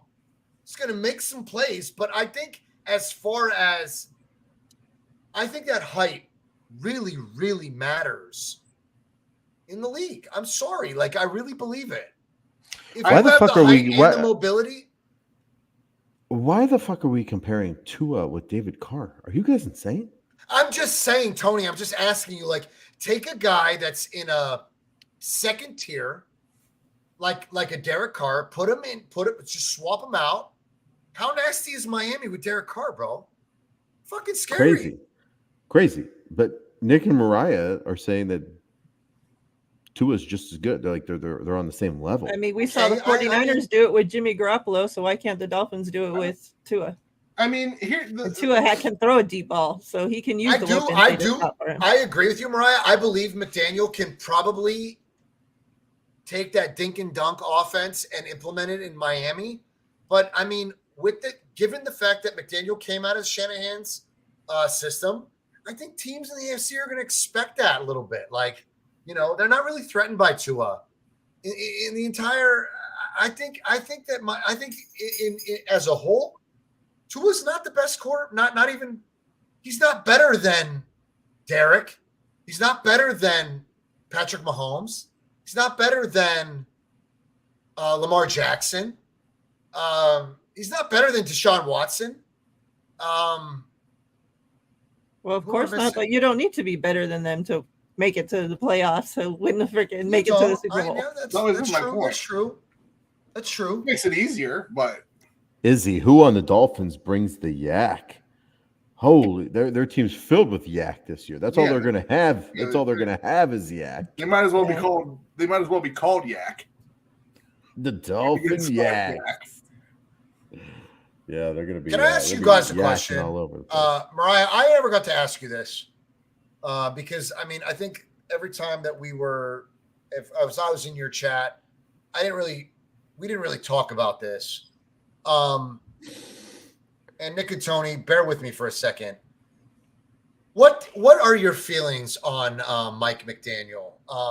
Do you believe that a lot of the I don't want to say that San Francisco is weaker without him, but do you believe that Mike McDaniel was part of the creativity that made San Francisco what they were when Kyle and Mike sat down together and they drew up a game plan, their schemes? Do you believe that McDaniel was a large part of our success with the deficiencies at quarterback? I wouldn't say a large part where that makes it sound like he's has more to do with it than Kyle Shanahan, and I don't think that's true whatsoever. Dolphin fans seem to be in the belief that, you know, this guy made our entire playbook and he was our system, and he was secretly calling plays. Like, the guy has never even called one play for us. So I think, you know, it never hurts for a smart person, you know, in no matter what field you are, to sit down with another smart person and put your minds together to create something bigger than what you have at the current time. So I do think that he did have a bit, you know, a part in it. And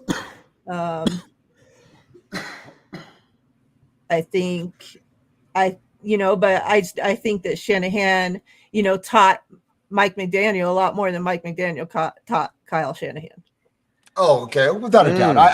I think I agree with you. Mariah, I agree with you. No, that was a fire take. Like, she's right. Like, I didn't mean to. I wasn't going at the fact that McDaniel was above Kyle. I just wonder, like, those Miami fans really do believe, and you and I both know this based on what they say, they really do believe that McDaniel was the brains behind our offense. And I know that that's not a fact, but I will say I'm a little bit curious as to what we look like without McDaniel. I'm just a bit curious of what we look like. That's all.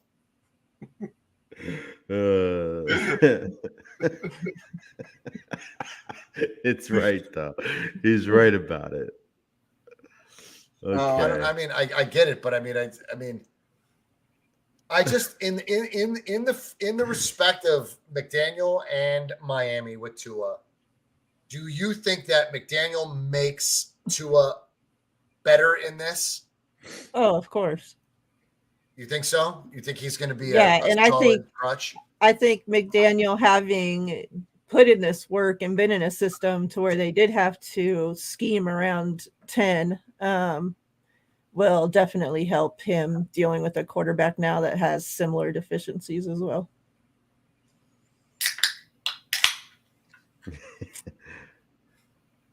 Jesus. So, like, I don't know. Like, there's this, like, the Browns used to do this a lot. The Browns always tried to pillage the defensive coordinator on the Patriots. We did it like a bunch of times and make him our head coach. And that's what I'm saying. That's the only reason I'm hesitant on the Miami Dolphins, because I think on paper they're uber talented.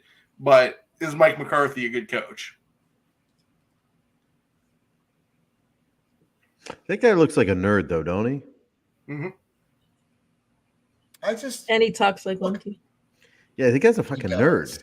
Mhm. Like it looks like he has no business being anywhere around a football field. Like you look at the Dolphins head coach and put them next to the Detroit Lions head coach, and you're like, which one is an NFL football coach? And if you say both, I could never I mean, even. Dan picture Campbell it. is. I respect him, dude. That team bought into him, dude. Like I believe in Dan Campbell. You better. He'll bite your fucking kneecap if not. He fucking took our kneecaps in week 1. He did. I know. He really did it. He really fucking took Mosterts. He took JVs.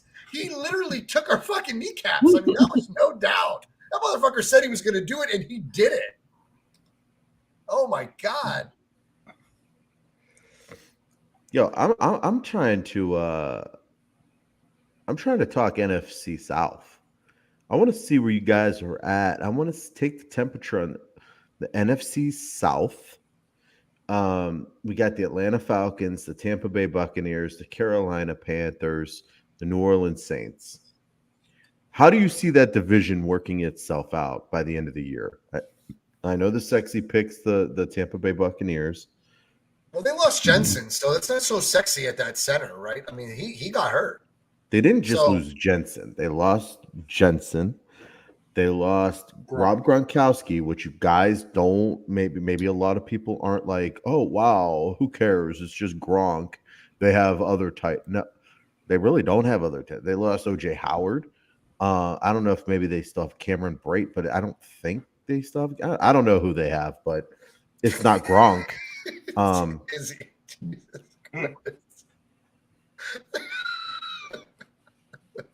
Yeah. Izzy just thinks you're more pleasant when you drink, bro. And if my car got stolen, I'd probably be fucking hammered right now. You should probably be over here drinking this fucking bottle of Angel's Envy with me. Not like you're gonna get a DUI.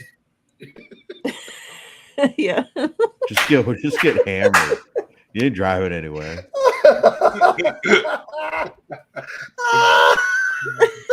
Shit. So, shit. Nick, that was a good one, bro. Let's start with you, buddy. How do you see that panning out? Give me 1 through 5 on the NFC South. So, I have absolutely no clue what's going on with the Saints. Like, is Alvin Kamara playing or is he not playing?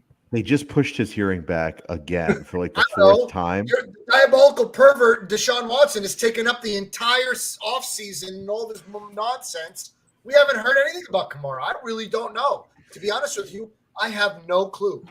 He should get less than 6 games, that's for sure. He ruthlessly beat the crap out of somebody.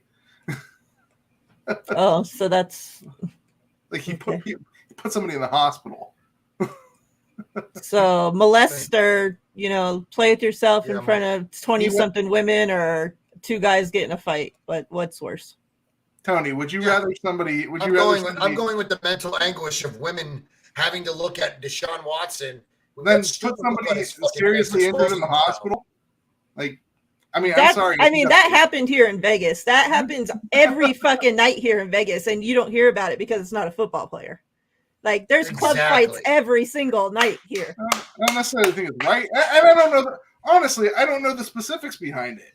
Exactly, but That you're guy- there saying he deserves more time than freaking Deshaun Watson, right? Yeah, no, I'm saying Without knowing the if he specifics. ruthlessly attacks somebody, then yes, he does. If he just got in a fight, then that's a totally different story. But Okay, if he either ruthlessly way, attacks the somebody, dude- and assaulted the dude- somebody, then yes, that's worse. I want to know who's coaching New Orleans, who's the quarterback in New Orleans. Yeah, Is Michael Thomas going to stay healthy? Michael Thomas is And on the is field, Kamara- brother. Michael Thomas. It's Michael- like there's so many things about him that I defense there don't is nasty. understand. Yeah, there's so many things about him that I don't understand, but they also have a bunch of like intriguing like weapons around them. Like you're getting Michael Thomas back. You got Olave. Who else did they get at receiver? I know they got another guy too. They got Jarvis Landry, buddy. Jarvis Landry, that's right. So I mean that's three pretty damn good receivers to have. If you have Kamara, then that's a hell of a running back. Jameis Winston, I think, can hold it down at quarterback. It's their defense is pretty good, so they can be good. They can also be really bad. So it's they're kind of a wild card. The Bucks, I think, are still probably the class of that division. Carolina Panthers. They don't have a center. They don't have a center. That makes Tom's life a little bit miserable. Tom's going to be just fine. He'll be okay. I'm not. I mean, do I think they're winning the Super Bowl? No, but I still think they're the class of that division. I don't think that division is very good. I think the Saints could overtake them if everything falls right for them, but yeah. The Carolina Panthers, I don't think they're quite there yet. And Indy, is that who's in the division? Indy. You couldn't be further off. About the divisions. Atlanta. Atlanta's terrible. Indy. Atlanta's terrible. What an idiot. I'm bad with divisions. You know that. That's a well-known fact. You're bad with a lot of stuff, it seems. That's fucking terrible.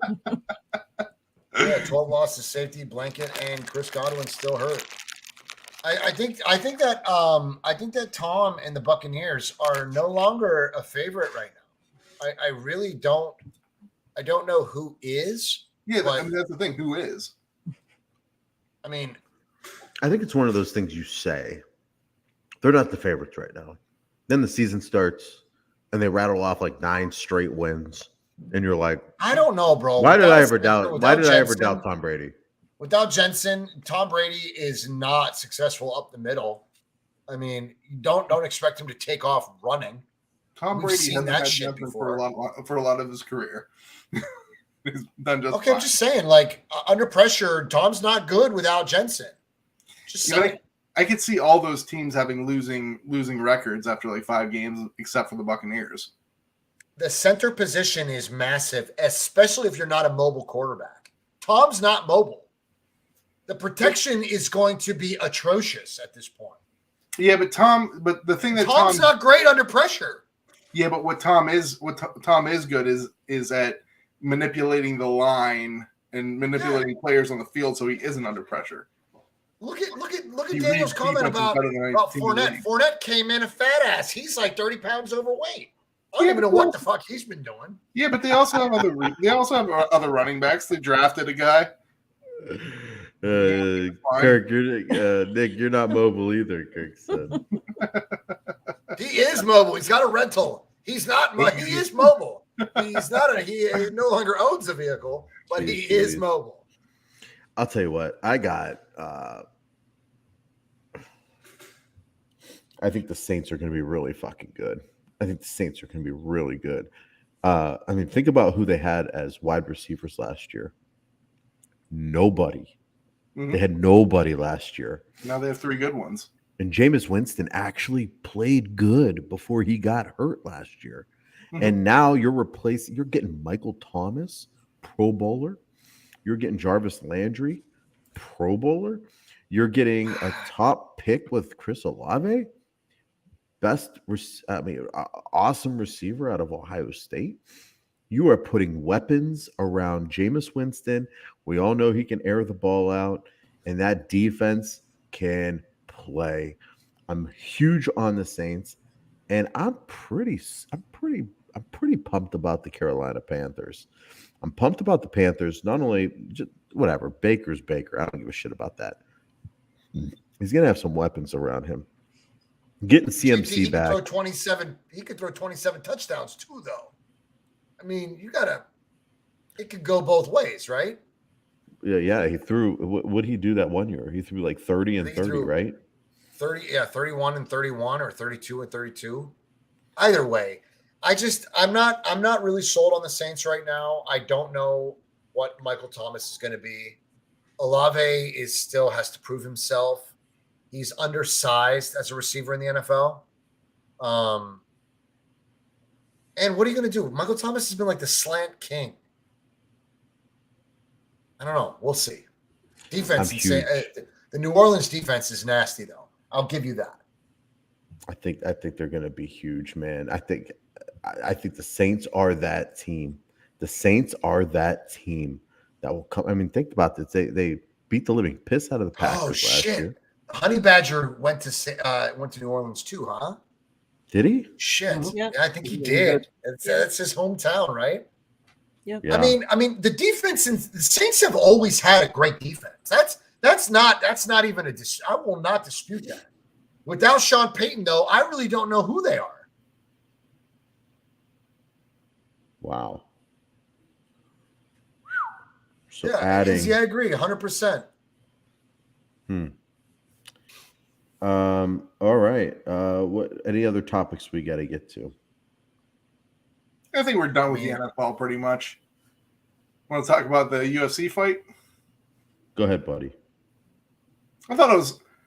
I thought the Pena Nunez fight was awesome. I was really rooting for Pena. I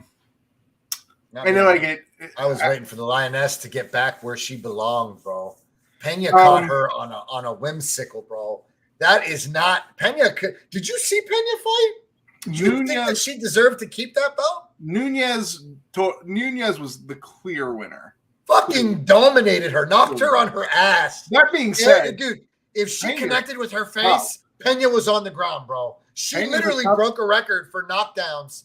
I think she knocked Pena down more than any other fight. Mariah, am I wrong? Yeah, you're right. Pena's insane. Pena's a tough chick. And what's up, family? Good to see you, brother. Thanks for joining, man. I think Pena had a couple chances there where she could have submitted her. Yes, but yes. Look, I'm not going to take anything away from Pena.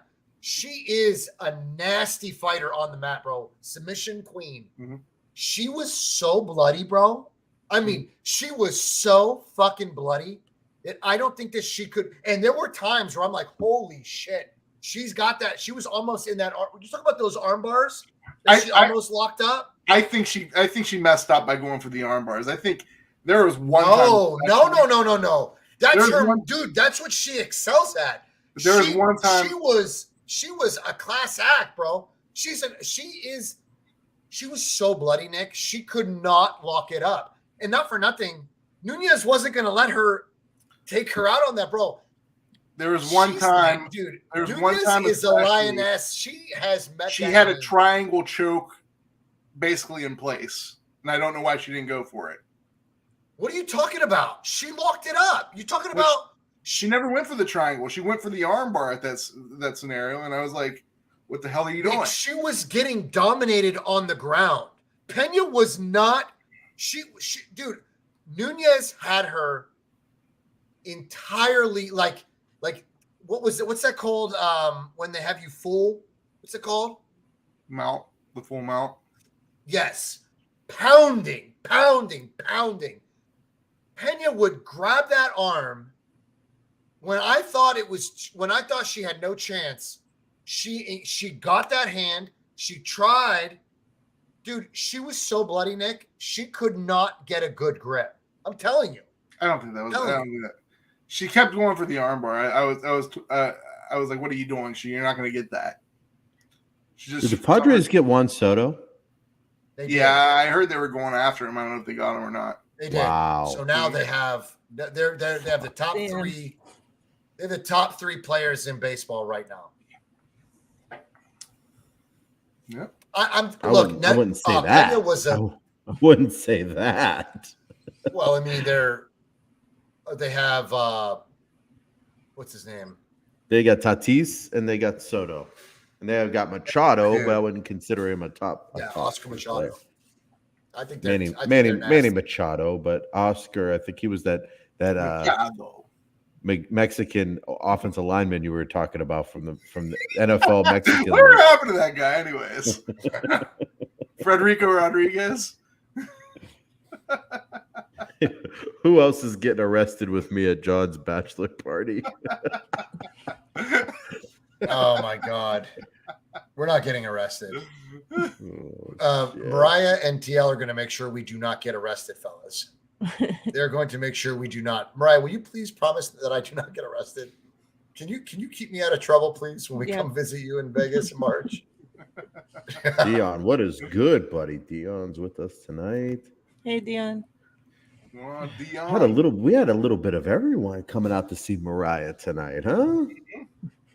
She's famous, bro. Not yet. Yeah, I'm big on the Saints. I'm big on those New Orleans Saints. What else we have to talk to? So, Josh, Daniel, you talked shit about Tampa Bay. You talked shit about the Saints. So, who do you think's going to win that division then? Me? No, John, John. since he thinks everybody's garbage. I mean, I don't think they're all garbage.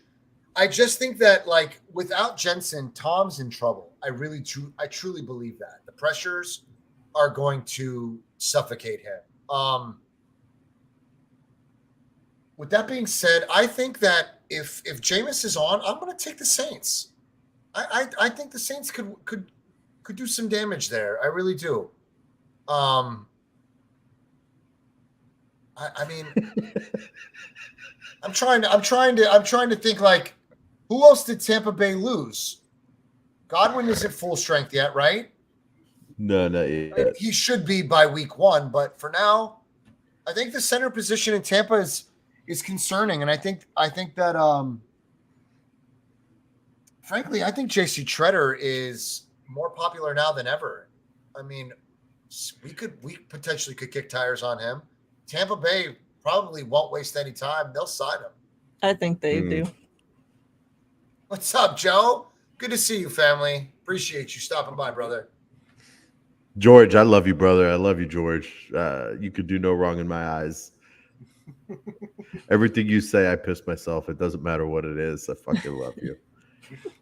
Take a minute and thank everyone in the chat. So, Daniel, Izzy, JT, Kirk, George, everyone, my sister Tanya, everyone that stopped in tonight. Joel, I'm thinking about you, brother.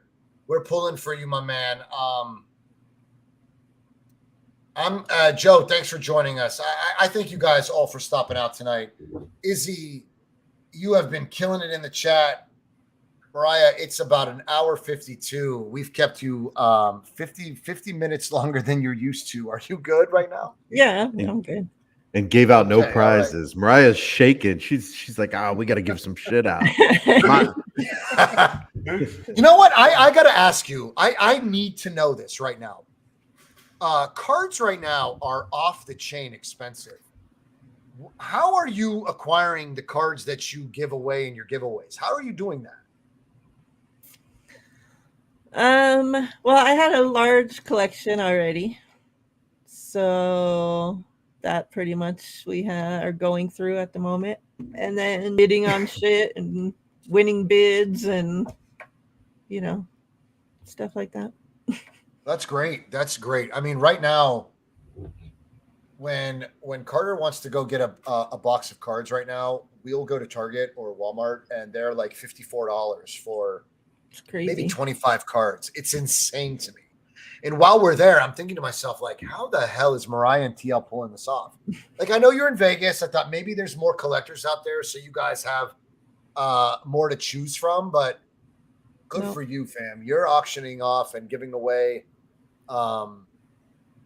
That's awesome. We got to pull it together, fellas. We got to start giving stuff away. We do. We got to do more horse races. Horse races is what we is the method we like to use. It's our calling card. It's freaking awesome. Nick, you were supposed to auction off your Latrell Sprewell jersey. That never happened. Yeah, what are you doing with that, bro? A cheap You fuck. act like I'm willing to auction it off. We just never have. Don't lie, It's bro. You because- were giving away the Latrell Sprewell jersey and $500 for anyone that knows where your fucking CR. He gave away a fucking car last night. Yeah. I wish I would have been in on that giveaway. Don't say the Locker Room Rant does not give shit away. They gave away a fucking car last night. Like fucking So it says that the jersey was in his trunk.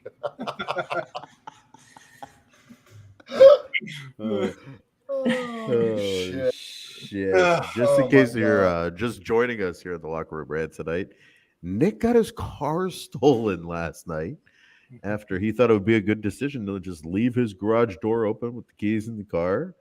And Frankly, someone I'm came surprised the in and jacked insurance that is shit. not. I'm surprised the insurance is not like claiming negligence on Nick's part. And they're like, "Look, buddy, you're on your own." Like, sorry to tell you this, but I mean, you know, it takes one to know one. We did raffle off that Trevor Lawrence jersey, that Jacksonville Jaguars Trevor Lawrence jersey. Dion won that. What else did we auction off? An authentic jersey of someone's choice. Who ended up winning that? It was a That 49ers was fan. that was didn't shit. the Kansas City Chiefs guy win it? No, it wasn't Ang. No, it was a Niner fan. Who George was that? something? Vince won that. That was Oh Vince. yeah, Vince won that. Vince won that. Yo, we got to get back on it. We got to figure out what we're going to give away. TL and Mariah got the card game on lock. So we're going to have to start giving away, like, I don't know, fucking Tupperware, glassware. We're going to have to figure something out. One of these days, we're gonna create merch and we're gonna start giving that away too. No. The merch guy, he's dude, he's done. He's hired. We've got to. We're gonna figure get out, another like- merch guy. We're gonna get another merch guy. No, we Yeah. got to figure it out. Like, what can we give away? Mariah, give us some ideas. Like, what were some of the things that you and DL kicked around? And the card game was genius. That's I genius. just Good for you. kick around ideas to myself, honestly. That's just a me solo thing. I need to start Tupperware. auctioning off shit. I don't know, bro. It's just like we need to come up with something. Gas cards. Kirk suggested gas cards. We should do gift cards. Amazon gift cards. I don't know. Let's do it. I'm just like looking around my house, like what can I just like I got football helmets over there. Does anyone want Got a bourbon smoker. to? I got some bourbons back here. We auction off some bourbons. I just want to start auctioning off shit in my house right now. A pillow. JT's like, hey, do I get Nick's traps if I buy a shirt? Nick's wearing a shirt that's probably a female small. Okay, that is not intended for our viewers. Nick got that Large. painted on, bro. It's a large. I can't help these traps. All right, so I will let you guys in on something. I have a little project in the works. Nick, Tony, and I are going to sport our respective teams on a T-shirt with the logo and the Locker Room Rant logo. We're not sure if we're going to use like a microphone and just do LRR, or if we're going to go with the logo that Nick has on his shirt right now. But we're going to do like on one breast, the Locker Room Rant logo, on the other side on your other breast, the respective team of your choice. And below that, it'll either say established in 2021, or it could be personalized to whatever you guys want it to say. There's a young lady that I met that she gave me a website on some pretty great deals on T-shirts. So her and I have discussed things. We're working on something, but that is kind of the jig right now. Like thinking about putting the Locker Room Rant on one, your respective team on the other, and then it could be either plain below or it could say whatever you want it to say. But for now, It just and the can't- backside of the just can't T-shirt is say your going to team say the or Locker Room emblem. Rant. The what? It just can't say your team or the team's logo because I'm pretty sure the NFL will have our ass. We're not that popular. It's definitely going to be your team, your respective team's logo. You should have the color. Locker Room Rant. No, I mean, the T-shirts will be whatever color you want them to be. But for now, you, Tony, and I are going to show up one day with this shirt. And we're going to see if the chat enjoys it. And if they like it, they're in on it. But outside of that, that's the idea right now. Tony's going to have a Bills logo, the Locker Room Rant. I'm going to have a Niners logo, Locker Room Rant. You're going to have that ass crack Browns helmet, the Locker Room Rant. And where you can find us on the back, which would be our Locker Room Rant. John, I don't think. What are you? You have the chat going crazy. Yeah, John, what are you fucking talking about? Titties and. John, I said nothing about titties. I just said that the logos are going to be on either breast. The chat is a bunch of fucking horny ass motherfuckers. I don't know what to tell you. This is not Freaky Friday, family. This is Tuesday. Get your shit together, fam. I don't know what you're talking about, brother, but I love listening to it. It's like you have no fucking. I don't even think you know what the fuck you just said. If I asked you to repeat what you just said, I don't think you can do it. I can. I have a young lady and I have discussed t-shirts. She makes t-shirts. She's willing to do. She did a dope ass Baltimore Ravens t-shirt. It looked like a Nike shirt without the Nike emblem. It was the logo. It said the Baltimore Ravens in black. It was a dope t-shirt. So I asked her, do you think that if I gave you a few logos, could you put those on a t-shirt for me and my co-hosts, and we will put them on our show one day and see if the chat likes it? Where titties came from, I have no idea.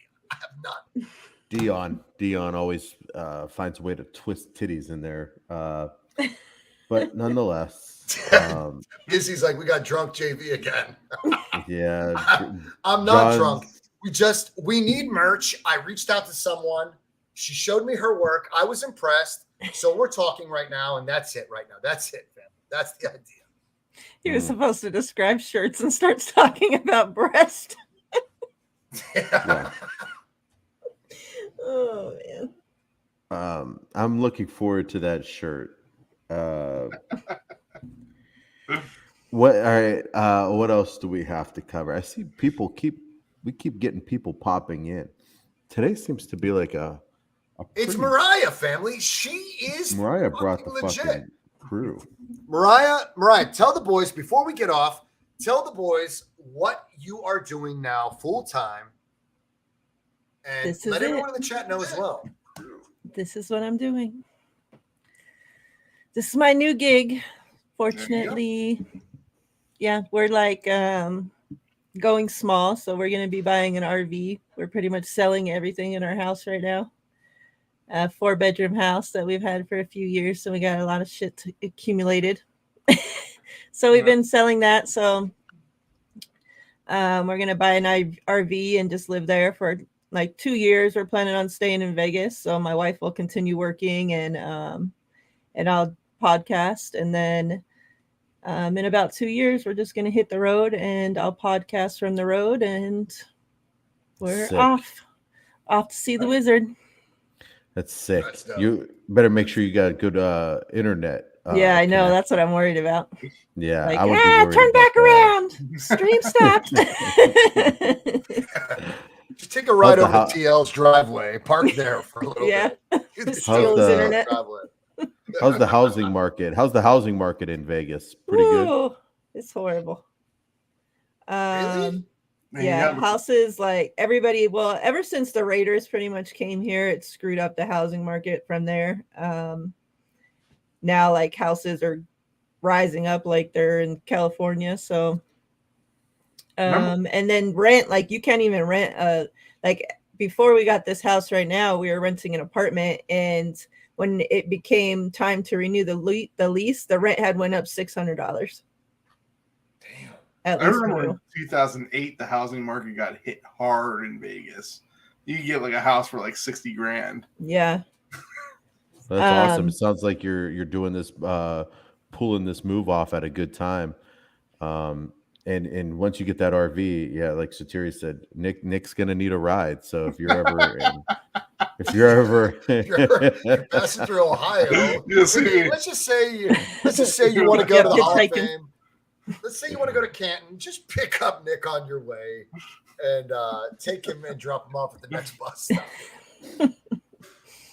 Yeah. That's that's awesome, awesome. though. That is great. I admire anyone that can just, I don't know. Like Mariah, tell me right now, do you guys stand to make a good profit on the house if you sold right now? We're not even we don't even own this house. We're just renting. So It's just you guys, you need to share once you guys blow way up. You need to share some tips with us because we don't know what we're doing. We just sign on Tuesdays at 9:00. We just sign on and piss a bunch of people off and hope I get we drunk. wake up the next day with more subscribers. John gets drunk. Nick gets his fucking car stolen, and I go to bed. So we need to know how to grow something like this. We have no idea how to do Oh it. shit. So once you blow up, don't forget about the peons below you. So make sure you keep us in your thoughts and share some tips as you maneuver your way up, because we need some tips. We don't know what the hell we're doing. And if anybody in the chat has some tips, or maybe Jerry. just some, Same. yeah, Jerry. Nick, that's Jerry, everybody. Jerry's just brutally honest. I love Jerry. But Jerry Jerry, comes in a little late. He always shares a little bit of his genius with us, and that's the best. Izzy, Gemma's doing great. She's behind this green screen right now, licking her ass. I don't know what the fuck she's doing back there, but she's doing something. She's great, man. She's my 12-and-a-half-year-old Rottweiler. She's my love. I love her so much. But she's great, and I did give her a treat. I went out and I got her a treat, and I told her that you were thinking about her, Izzy. So Gemma is definitely happy to have you as a friend because she gets treats. but Jerry, me pissing you off, doesn't it? Don't you kind of like it almost in a way? No, he doesn't. No, we want him to come here and we want him to enjoy his stay. We don't want him to get his blood pressure up, you know? I mean, it is what it is. Tip: lock your car at family. night.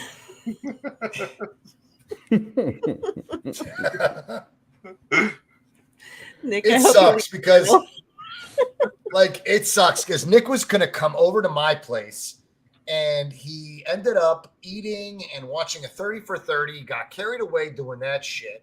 While he's watching a 30 for 30, somebody walked into his garage, and not only did they start the car and he didn't know it, but they took their time backing out. Like, he's got a narrow garage. They were very cautious in stealing his car. I'm shocked. You know what's really. crazy is there's like more shit they could have stolen. Like I like Why? like decent power tools in there and stuff. You got to Was get it- the fucking car out of the way first. You couldn't get if you get the car out of the way, then you could steal the other shit.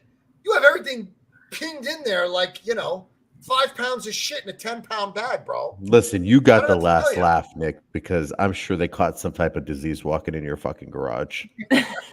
You got the last laugh, buddy. Whoever stole that I don't know car, what the fuck they're gonna they be do. sick here soon. I hope so. They're literally No. driving Nick's car around town. They're probably going to dinner, getting groceries. It's just like it's a regular Tuesday. It blows my mind.